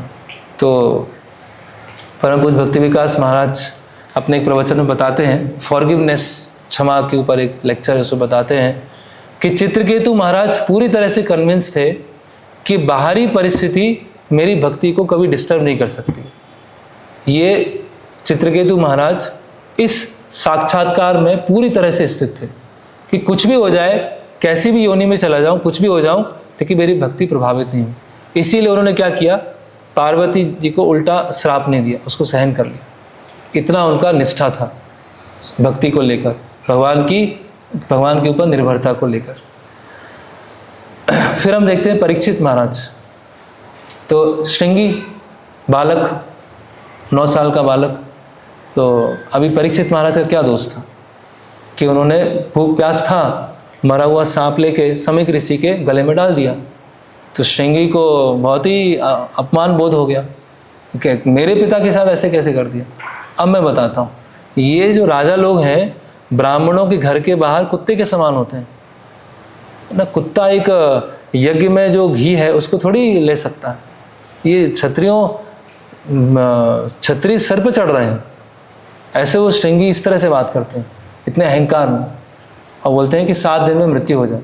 तो फिर परीक्षित महाराज जिनकी सुरक्षा स्वयं भगवान विष्णु ने माता उत्तरा के गर्भ में किया, वो परीक्षित महाराज उसको काउंटरेक्ट कर सकते थे, लेकिन परीक्षित महाराज ने कुछ नहीं किया, है ना। तिरस्कृता विप्रलिप्ता छप्ता सप्ता हता अपि नास तत् प्रतिकुर्वन्ति मद भक्ता प्रभु अपि। तो वहाँ पर भागवत में बताया गया है कि समीक ऋषि बहुत दुखी थे जब ये हुआ। समीक ऋषि बहुत दुखी थे। उनका दुख का कारण क्या था कि परीक्षित महाराज इतने महान भक्त हैं।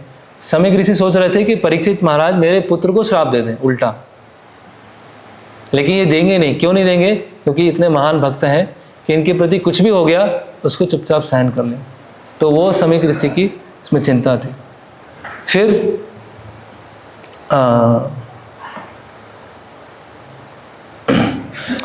और उदाहरण आता है अभी, जैसे ये जो हमने श्लोक लिया है पृथु महाराज का, है ना। तो पृथु महाराज के साथ में ऐसा हुआ कि बार बार इंद्र उनको परेशान कर रहे थे और घोड़ा लेके जा रहे थे। तो जब ब्रह्मा जी आए उनको समझाने के लिए, तो पृथु महाराज ने मान लिया, ठीक है कोई बात नहीं।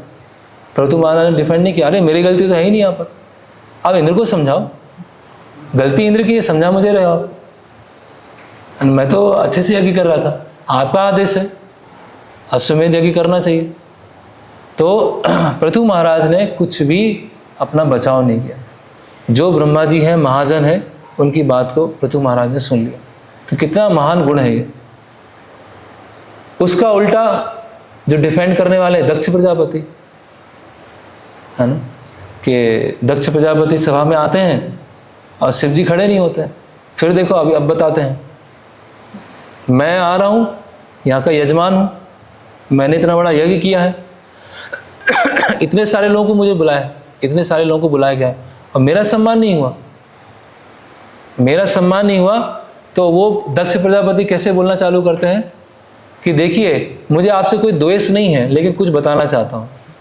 ऐसे वो बखान करना चालू करते हैं कि आपकी तो रहने का ठिकाना नहीं है, शमशान में तो रहते हैं, और मेरी सबसे बड़ी अभाग्य था कि मैंने पुत्री का विवाह आपसे कराया, लेकिन मेरे द्वेष नहीं आपसे, और आपकी आंखें तो बंदर की तरह हैं, और आपके जो साथी हैं वो कैसे हैं। तो आप देख सकते हैं उल्टा दक्ष प्रजापति है, थोड़ा सा असम्मान हो गया ऊपरी तौर से, तो भड़कते गए भड़कते गए भड़कते गए और पूरा ईगो बैटल में वो चेंज हो गया। इस तरह से इंद्र को देख सकते हैं, है ना, जैसे गोवर्धन लीला में आता है। तो ऐसे शास्त्रों में बहुत सारे अलग अलग उदाहरण हैं जहाँ पर भगवान के जो भक्त हैं वो स्वयं को डिफेंड नहीं करते, स्वयं का बचाव नहीं करते। तो अब प्रश्न आएगा कि अगर स्वयं का बचाव नहीं करेंगे तो क्या होगा? तो कृष्ण उनका बचाव करेंगे। कृष्ण जो है वो अपने भक्तों का बचाव करते हैं। भक्त अपना बचाव नहीं करेगा, लेकिन कृष्ण आएंगे बचाव करने के लिए। जैसे हरिदास ठाकुर, तो हरिदास ठाकुर को जल्लादों ने 21 मार्केट में पिटवाया, हरिदास ठाकुर ने कुछ नहीं बोला, कुछ नहीं, यहाँ तक कि उनको नदी में फेंक दिया, गंगा नदी में फेंक दिया, हरिदास ठाकुर ने कुछ नहीं किया। जब हरिदास ठाकुर जगन्नाथपुरी आते हैं तो चैतन्य महाप्रभु दिखाते कि उनकी पीठ के ऊपर बहुत सारे निशान, बहुत सारे ऐसे कोड़ों के निशान। तो हरिदास ठाकुर बोलते कि ये कैसे हो गया भगवान? तो चैतन्य महाप्रभु बोलते हैं कि जब आपको कोड़ों से मारा जा रहा था तो आपके पीछे मैंने आपको सुरक्षा ऐसे गले लगा के रखा था आपको, तो वो निशान उस पर पड़े, मेरे ऊपर पड़े। तो अगर हम जो भक्त हैं वो अपने आप को डिफेंड नहीं करेंगे तो भगवान डिफेंड करेंगे, फिर भगवान इंटरफियर करेंगे, और हम ही अपना केस सारा ठीक करना चाहेंगे, अपना मिथ्या अहंकार का पुष्टिकरण करना चाहेंगे, तो भगवान बोलेंगे ठीक है, बहुत बुद्धिमान है, इसको बुद्धिमान बनने दो, तो इसको लगेगा कि मेरी आवश्यकता है तो मेरे पास में आएगा। फिर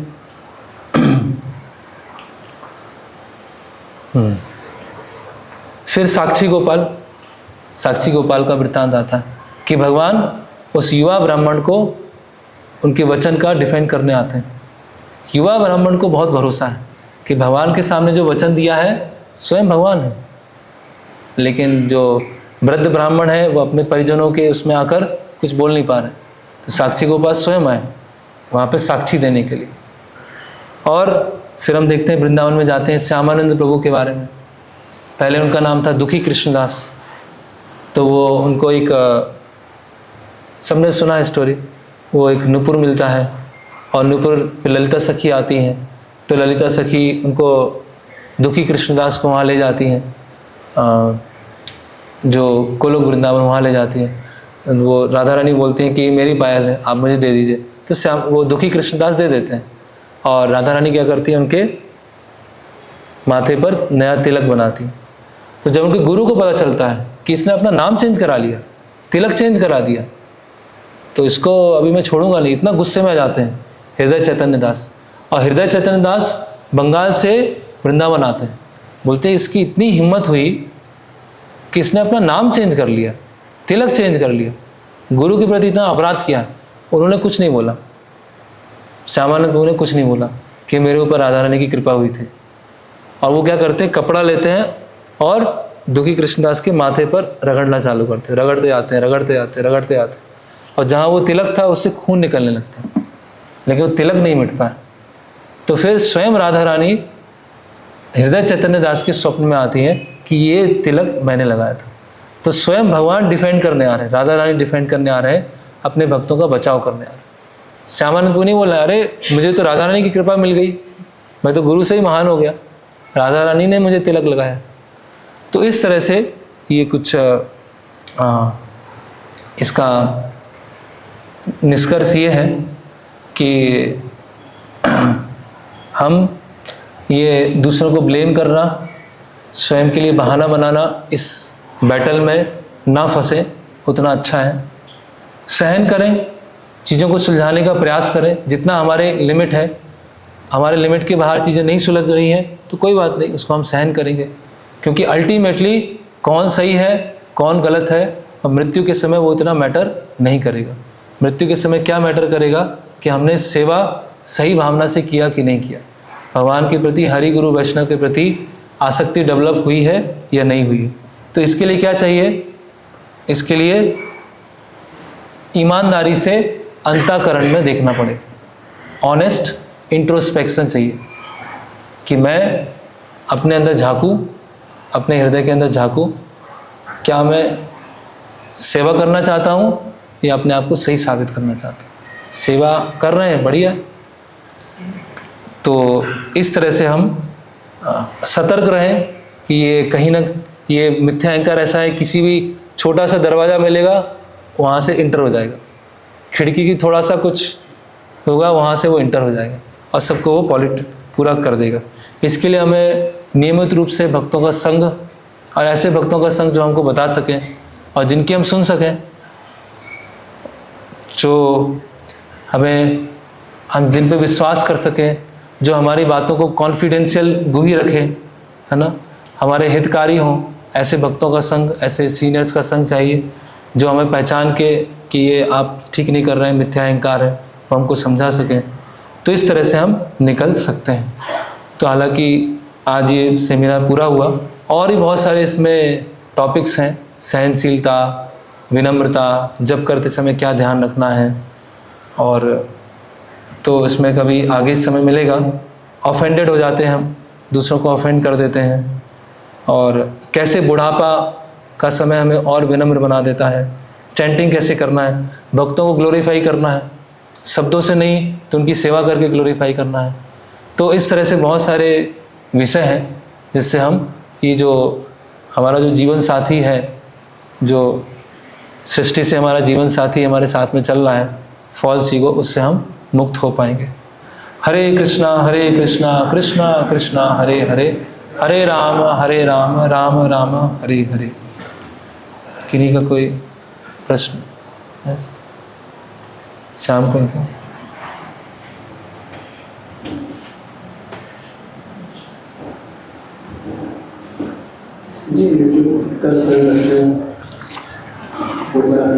क्या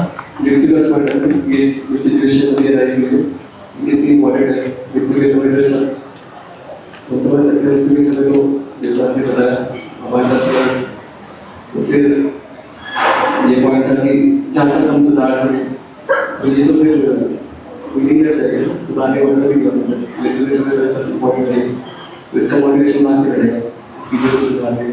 चीज़ों को सुधारने का ऐसे मोटिवेशन मिलेगा कि वो सेवा कैसे अच्छे हो सके, उन भक्तों की मदद कैसे कर सकें, ओवरऑल मूवमेंट के लिए क्या फ़ायदा है। मान लीजिए फॉर एग्जांपल जन्माष्टमी उत्सव है और स्टॉल के ऊपर किसी का झगड़ा हो गया, किसी का झगड़ा हो गया, अब वो समझ में नहीं आ रहा है कि इनिशिएट कहाँ से हुआ।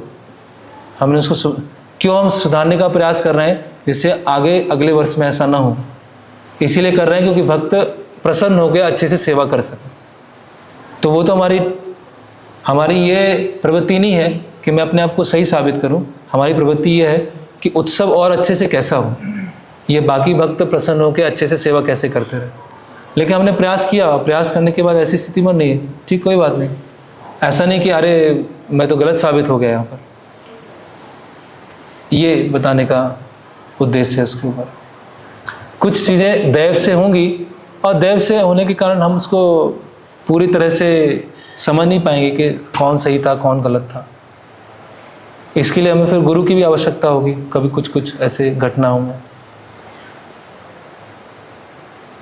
तो मोटिवेशन यही है, समस्या को सुधारना, सिचुएशन को ठीक करना, भक्त लोग प्रसन्न होकर सेवा करें, उसके लिए यही मोटिवेशन है। सिचुएशन जो है वो अपनी ग्रुप की बात में सिचुएशन है कि सेवा अच्छे हो सके। हाँ, तो फिर मृत्यु के समय को क्या मिशन क्या सेवा मोटिवेशन बस करें, लेकिन वो भी तो सेवा का भाग है ना। वो जो मतभेद हो रहे हैं, मतभेद को ठीक करना है, सेवा की जो प्लेस है उसको ठीक करना है, भक्तों के बीच में संबंध ठीक करना है, वो भी तो किस स्मरण का ही पार्ट है ना। वो भी तो कृष्ण स्मरण का ही पार्ट है। तो अगर वो हमने सॉल्यूशन ला के दे दिया, काफ़ी प्रयास किया, उसके बाद भी चीज़ें ठीक नहीं हो रही, ठीक है भाई मेरी गलती थी, कोई बात नहीं, मैंने ध्यान नहीं रखा, मेरे ही तरफ से कुछ समस्या रही होगी इसीलिए ऐसा हो गया। अभी हम एग्जैक्ट नहीं निकाल पाए कि भाई वो गलत है हम गलत है, ठीक है मैं गलत हूँ, कोई बात मेरे से गलती है। तो उस एटीट्यूड में बताया गया कि हम उसको एक हम्बल पोजीशन लेकर अब आगे बढ़ें, आगे सेवा करें, पीछे जो हुआ सो हुआ, अब तो आगे बढ़े, ये उसके पीछे उद्देश्य। के सामने डिफेंड नहीं करना, लेकिन हमारी डेली फीलिंग्स तो ज़्यादा तो चलती है उनके सामने भी इतना एक्सटेंड तक अपना बचाव कर सकते हैं, बिल्कुल नहीं उनकी तरह नहीं। वो जो आध्यात्मिक गुरु हैं उनकी स्थिति एक बहुत अलग है। हम तो यहाँ पर एक समकक्ष, थोड़ा ऊपर नीचे गैप होगा, बस इतना ही है। तो डिफेंड मतलब वही, अगर हम अपने समकक्ष भक्त के साथ में बातचीत कर रहे हैं, ये अधीनस्थ हैं या हम सुपीरियर हैं, तो उसमें विनम्रता से अपना पॉइंट रख सकते हैं, पॉइंट रखा जा सकता है। लेकिन आध्यात्मिक गुरु जिनकी स्थिति बहुत उन्नत है और ऐसी स्थिति पर है, अगर वो हमको डांट रहे हैं तो हमारे भले के लिए डांट रहे हैं, उसमें हमारा हित छुपा हुआ है। लेकिन हमारे रोज़मर्रा में तो हम विनम्रता से रख सकते हैं चीज़ों को। प्रभु जी ऐसा था, ये ऐसी बात थी, ये है, फिर आप देख लीजिए जैसे आपने। फिर उसमें ऐसा नहीं हो जाए कि वो मनोतिरष्ठम जो बताया गया है कि अरे यार मुझे तो गलती समझ लिया है, इतना बताया लेकिन फिर भी मेरी बात मानी नहीं। वो तो बात को रखने का स्कोप तो हमेशा ही है, लेकिन उसकी वजह से खिन्न हो जाए, फिर परेशान हो जाए, फेती चला जाए, पर वो हो गए, तो वो अच्छा नहीं। लेकिन ऐसा नहीं कि बात नहीं रखना है। सिचुएशन ऐसी भी रह सकती है कि ग्रुप में ही बताया कि वो ये चीज़ बताते हैं, कैसा हमने भी डिफेंड नहीं किया, हाँ, लेकिन बाद में ग्रुप को पता लगा और ग्रुप भी बोले कि आपको तब बताना चाहिए। वो तो बहुत केस टू केस डिपेंड करेगा। वो तो अभी आप देखिए श्यामानंद प्रभु तो हृदय चैतन्य नाथ बहुत खुश हो गए, उन्होंने गले लगा लिया श्यामानंद प्रभु को। तो श्यामानंद प्रभु ने ऐसा नहीं, हृदय चैतन्य दास उन्होंने ऐसा नहीं बोला, अरे आपको पहले बताना चाहिए था कि राधा रानी की कृपा मिली, आप तो कुछ आवश्यकता से अधिक विनम्र बन रहे। उन्होंने तो बहुत प्रसन्न हो गए, कितना महान शिष्य है मेरे, मैं इनसे नीचे हूँ, मेरे शिष्य कितने महान, कितनी बड़ी कृपा मिली, फिर भी वो सबको बोल नहीं रहे, फिर भी छुपा के रखा उन्होंने। तो ऐसे तो नहीं होगा कि गुरु फिर मैंने कहा आपको बता देना चाहिए, वो तो केस टू केस डिपेंड करेगा। शिवानंद सेन और नित्यानंद को, हाँ वो शिवानंद सेन को लात मार देते हैं नित्यानंद को।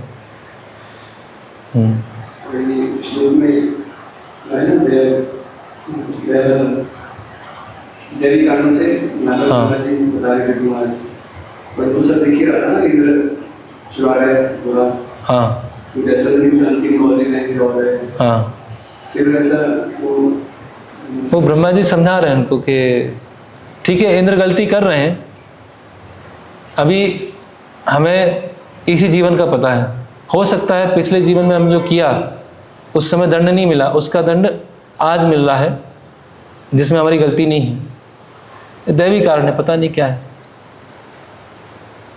इंद्र मानने को तैयार नहीं है, इंद्र रुकेंगे नहीं, आप रुक जाओ।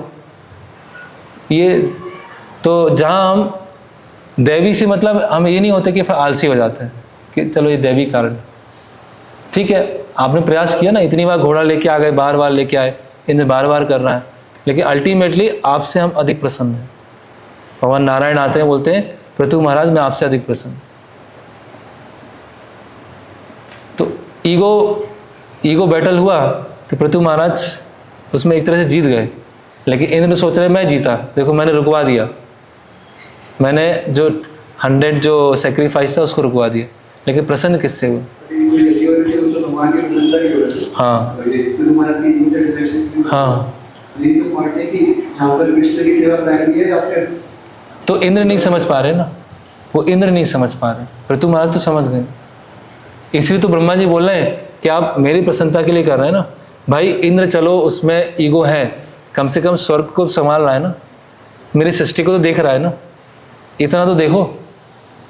उसको पर्सनली मत लो कि मेरा घोड़ा चुरा रहा है, कम से कम वो पूरे संसार ब्रह्मांड को भी तो देख रहा है ना। तो उस एस्पेक्ट को देखो, उसको क्षमा करो, हम आपसे प्रसन्न हैं। हिसाब से तो भक्तों में माफी होनी भी चाहिए, क्योंकि हर लोग भगवान की सेवा ही कर रहे हैं। हाँ, फिर मेरा सेवा कैसे इसको एंजॉय कर सकते हैं, क्योंकि हर कोई सेवा ही कर रहा है ना। हाँ, तो फिर हर सिचुएशन में गिव अप नहीं कर रहे हैं, क्योंकि दूसरा भक्त सेवा कर रहे हैं। हाँ, हो सकता है हमारे पुराने जन्म होगी। हाँ, फिर हमें क्यों पढ़ना है इसी चीज़? नहीं, अगर भक्त के से कोई त्रुटि हो रही है और वो सुनने के लिए तैयार है, यहाँ पे इंद्र सुनने के लिए तैयार नहीं है। अगर कोई भक्त है, कभी कभी क्या होता है, किसी को डायरेक्ट समझाने से वो समझते नहीं हैं, जब वो सिचुएशन में आते हैं तब समझते हैं। तो अभी इंद्र को डायरेक्ट नहीं समझा सकते, इंद्र ऐसी स्थिति में है, लेकिन भगवान पृथु महाराज को समझा सकते हैं। इसमें इतना समझना मुश्किल नहीं है। कई भक्त होते हैं उनकी क्लियर कट गलती दिख रही है, आप उनको समझा ही नहीं सकते, क्या करें। कम से कम वो सेवा तो कर रहे हैं, सेवा करते करते एक दिन समझ जाएंगे, अरे यार मैंने तो उस समय गलती किया था। आज नहीं समझेंगे, 10 दिन के बाद समझेंगे। लेकिन अगर हमारे उस समय समझाने की वजह से वो जो सेवा ही छोड़ दिया उसने, तो इसीलिए स्ट्रेट फॉरवर्ड भी रहना है और सेंसिटिव भी रहना है कि भाई ऐसा नहीं हुआ कि ऑपरेशन हो गया और पेशेंट मर गया। तो इंद्र भी लगा रहे सेवा में, पृथु महाराज भी लगा रहे हैं, लेकिन समझ क्लियर है कि पृथु महाराज से भगवान प्रसन्न है। तो ऐसा नहीं हो जाएगा कि हम वो उसमें शिथिल हो जाएंगे। या एक कोट है, मैं ढूंढता हूँ। यस, और कोई प्रश्न?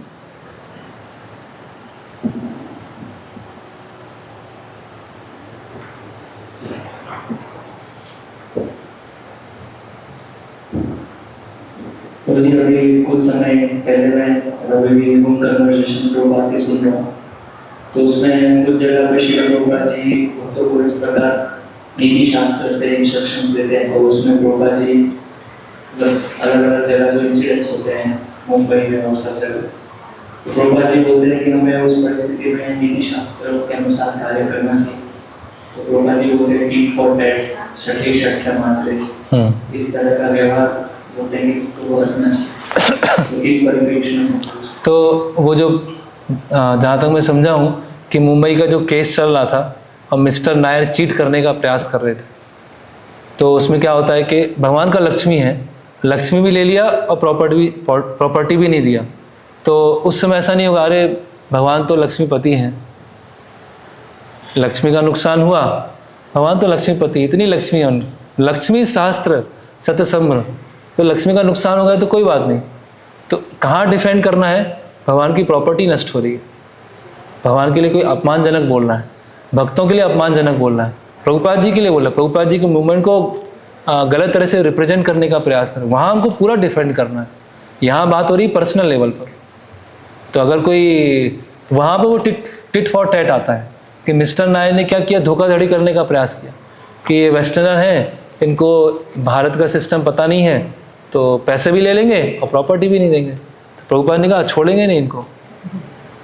प्रभुपाद ने बोला बहुत अच्छी लड़ाई थी ये, इसके ऊपर एक बुक लिखना चाहिए कि बहुत अच्छा। तो उस सेंस में वो टिट फॉर टैट आएगा कि कोई भगवान की भक्त, भगवान की प्रॉपर्टी, भगवान का लक्ष्मी, सेवा, सिद्धांत, उसके प्रति कोई बोलेंगे तो फिर हम उसको सहन नहीं करेंगे। यहाँ बात हो रही पर्सनल लेवल। जैसे आज का मॉडर्न सिनेरियो है कि जहाँ पे हर एक व्यक्ति दूसरों को शोषण और एक्सप्लॉइट करने में लगा हुआ है, और आज जैसे हम देख रहे हैं कि इस मॉडर्नाइजेशन में जिस प्रकार लोगों की मानसिकता है, तो कहीं ना कहीं लोगों के अंदर ये भी होता है कि साधु को कैसे एक्सप्लॉइट कर लिया जाए, कैसे इनका शोषण कर लिया जाए, और कहीं ना कहीं उसका दुरुपयोग लोग करते हैं। तो उस परिस्थिति में ये सिद्धांतों को प्रैक्टिकली लागू करना थोड़ा संभव हो जाता है, क्योंकि अभी का वर्तमान का सिनेरियो थोड़ा अलग। नहीं, ये देखिए, ये सारा डिस्कशन हो रहा है भक्तों के बीच में। हम डिफेंड कहाँ करते हैं? जितने ही मैंने इंसिडेंट बताया, अभी चर्चा की है, ये हम भक्त एक दूसरे से करते हैं, इसकी बात हो रही है। जब हम बाहर के संसार में जाएंगे तो कैसे कोई प्रभुपाद जी की प्रॉपर्टी, पैसा, बुक्स में चीट कर सकता है? कर ही नहीं सकता वो। अब करेगा तो उसको कोई छोड़ेंगे नहीं। लेकिन यहाँ बात हो रही है कि भक्त समाज में बीच में रहते हुए कैसे हम ईगो को वो करते हैं, डिफेंड करते हैं, ईगो को सेटिस्फाई करते हैं। मतलब वहाँ पर पैसा, लक्ष्मी उसकी बात नहीं इम्पेक्ट करते। जैसे हरिदास ठाकुर जी के साथ जो केस हुआ, कभी कभी ऐसी घटनाएं आमतौर पर समाज में होती है, साधुओं को अनावश्यक रूप से वो पीड़न किया जाता है। हाँ देखिए, उसमें ये है, अभी हरिदास ठाकुर को हम इमिटेट नहीं कर सकते हैं, लेकिन इतना कर सकते हैं, मान लीजिए कोई ट्रेन में जा रहा है, बस में जा रहा है, और किसी ने अपशब्द बोल दिया, तो ऐसा नहीं कि हम उस ईगो बैटल में फंस गए।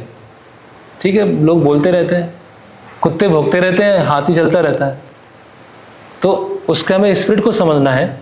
ऐसा नहीं कि अभी साधुओं का उत्पीड़न हो रहा है, अब्यूज़ किया जा रहा है और हम सहन कर रहे हैं, डिफेंड कर रहे हैं, ये बात नहीं हो रही। उसके स्पिरिट को समझना है कि कोई हमारा अपमान कर रहा है, ठीक है, कोई बात नहीं। कई लोग बोलते रहते हैं, जैसे एक सन्यासी बता रहे थे कि वो कलकत्ता में जब गए किसी यूनिवर्सिटी में प्रचार करने के लिए, तो सब उनका वेलकम कर रहे थे, बहुत अच्छे से वेलकम, आइए प्रवचन। और बताया कि जब मैं 30 साल पहले इस यूनिवर्सिटी में आया था तो लोग चोटी पकड़ते थे, ऐसे चोटी पकड़ के खींचते थे, ऐसे पीछे से आएंगे, चाटा मार के चले जाएंगे। कम्युनिज्म था पूरा, धर्म का कोई प्रचार नहीं कर सकता है।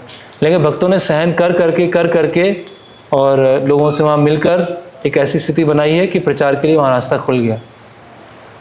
तो उस तरह से वो सहन करने वाली स्थिति, अब्यूज़ हो रहा है, शोषण किया जा रहा है, तो फिर उसको बेसिकली ये जो विषय है वो भक्तों के बीच का विषय है।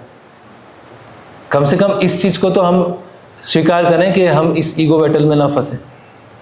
वो जो बाहर की जगत से डिफेंड करना है, फिर उसके अलग अलग उसकी नीति शास्त्र भी, जैसे टिट फॉर टैट भी है। अब कहीं ऐसा होगा कि हमें ठीक है, सुन लिया, बात खत्म हो गया, क्यों हम इसमें फंसे? जैसे महाराज अपनी ब्रह्मचर्य पुस्तक में लिखते हैं, इसका टाइटल है पर्सनल रिलेशनशिप। उसमें लिखा है महाराज ने, a devotee who is humble from his heart, a devotee who is humble from his heart, एक भक्त जो अपने हृदय से विनम्र है। हु एक्सपेक्ट्स नथिंग, वो कोई अपेक्षा नहीं करता है, एंड डिजायर्स नथिंग, और कोई इच्छा नहीं रखता है, but the menial service of the Vaishnava, कि वैष्णवों का एक तुच्छ सेवक बनना चाहता है। Will certainly have no problems relating to others, उसको अन्यों के साथ व्यवहार करने में कभी कोई समस्या आएगी नहीं। महाराज बता रहे, जो अपने हृदय से विनम्र है, वो ना तो कोई अपेक्षा रखता है, ना कोई इसकी इच्छा है, केवल एकमात्र इच्छा है वैष्णवों का तुच्छ सेवक बनना। वो हर किसी के साथ सेवा कर सकता है, हर किसी के साथ संकीर्तन आंदोलन में वो रह के मिलजुल के सेवा कर सकता है। ये आपका जो पॉइंट आया था, फिर तो मतभेद होगा ही नहीं। तो ये अल्टीमेटली तो ऐसी स्थिति में आना है, पहुंचना तो यही है।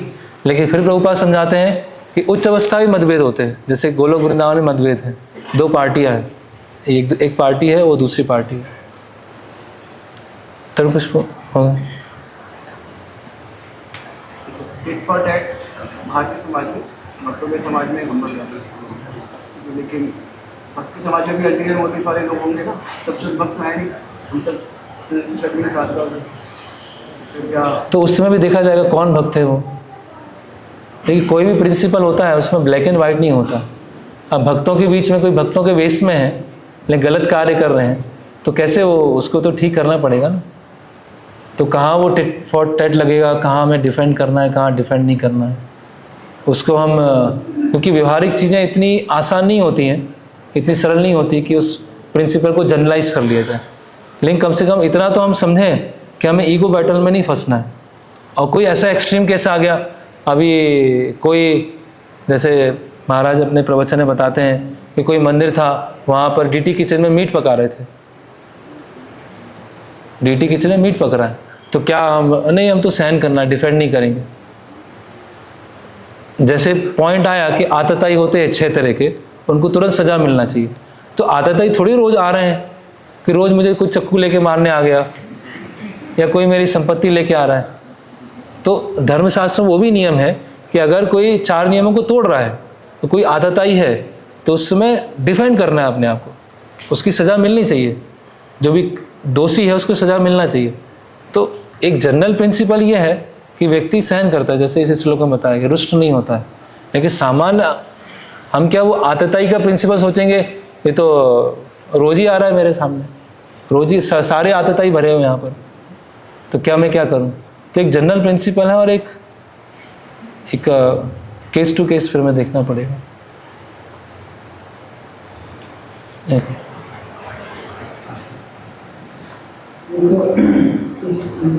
चर्चा से इस में तो इस प्रकार शिमला में ले सकते हैं, जैसे हम सुंदर क्लास में कि बाहर की जगत में भक्त के समाज में हम लोग सीख रहे हैं, तो उस स्थिति में भक्त समाज में जो है जैसे मेमने की तरह, तो बाहर के समाज में मतलब कोई हमारे खुद की निंदा कर रहे हैं तो हम उसको सहन करें, लेकिन भगवान को भक्त को गाली करें, अपमान करें तो सहन नहीं करना चाहिए।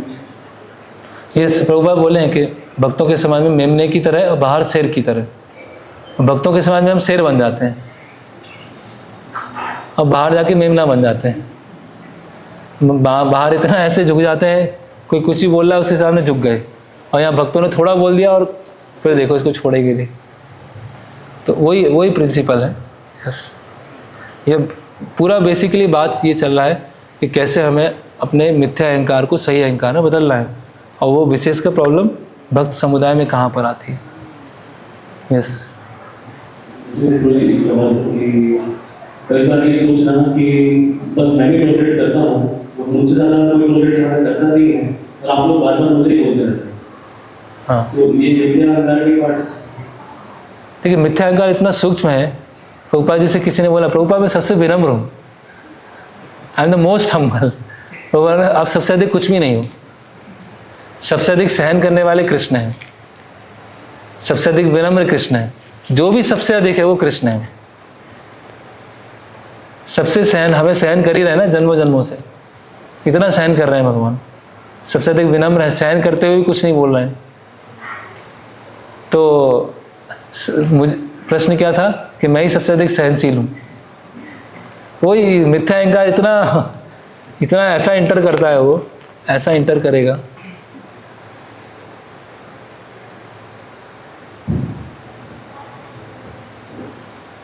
जैसे ये शब्द का उत्पीड़न अब्यूज, तो आधुनिक जगत में इसका उपयोग बहुत होता है। जी, और जो भी फॉलोअर है और अधिकारी, तो अधिकारी के ऊपर लांछन करता है कि ये मेरा उत्पीड़न।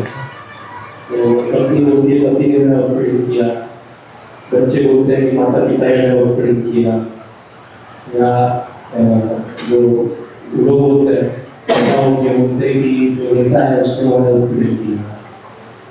और ऐसे हम देखते हैं कि आध्यात्मिक संस्थाओं में कई बार गुरु जो होते हैं वो शिष्यों का उत्पीड़न करते हैं।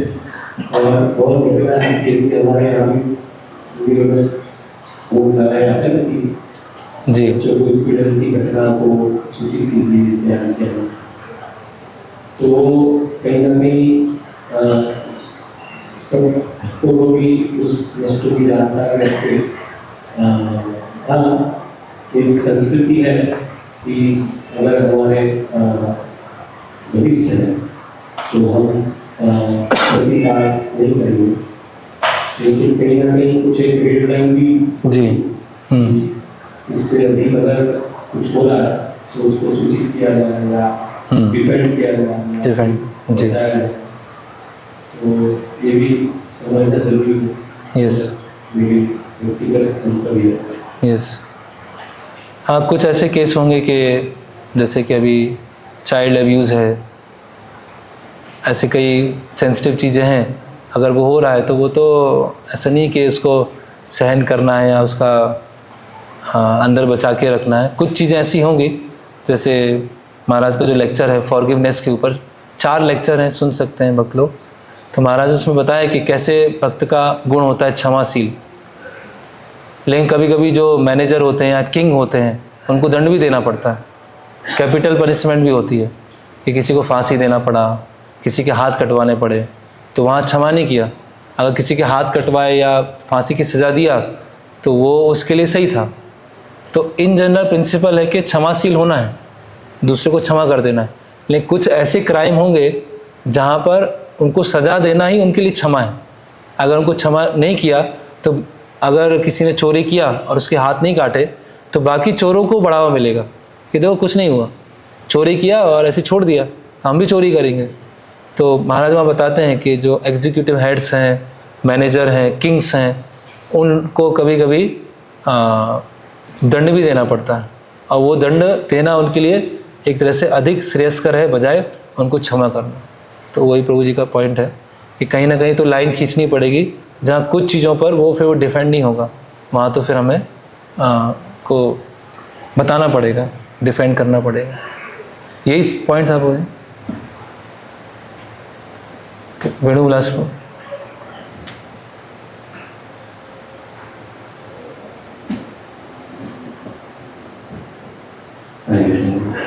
कई बार हम सेवाएं करते हैं तो टाइम से नहीं हो पाती है, तो कुछ उसमें गलती हो गई, उसकी वजह से बहुत स्ट्रेस होता है, कंटिन्यूसली करते हैं। ये इसको कैसे समझिए, पॉसिबिलिटी वजह हो रहा है या फिर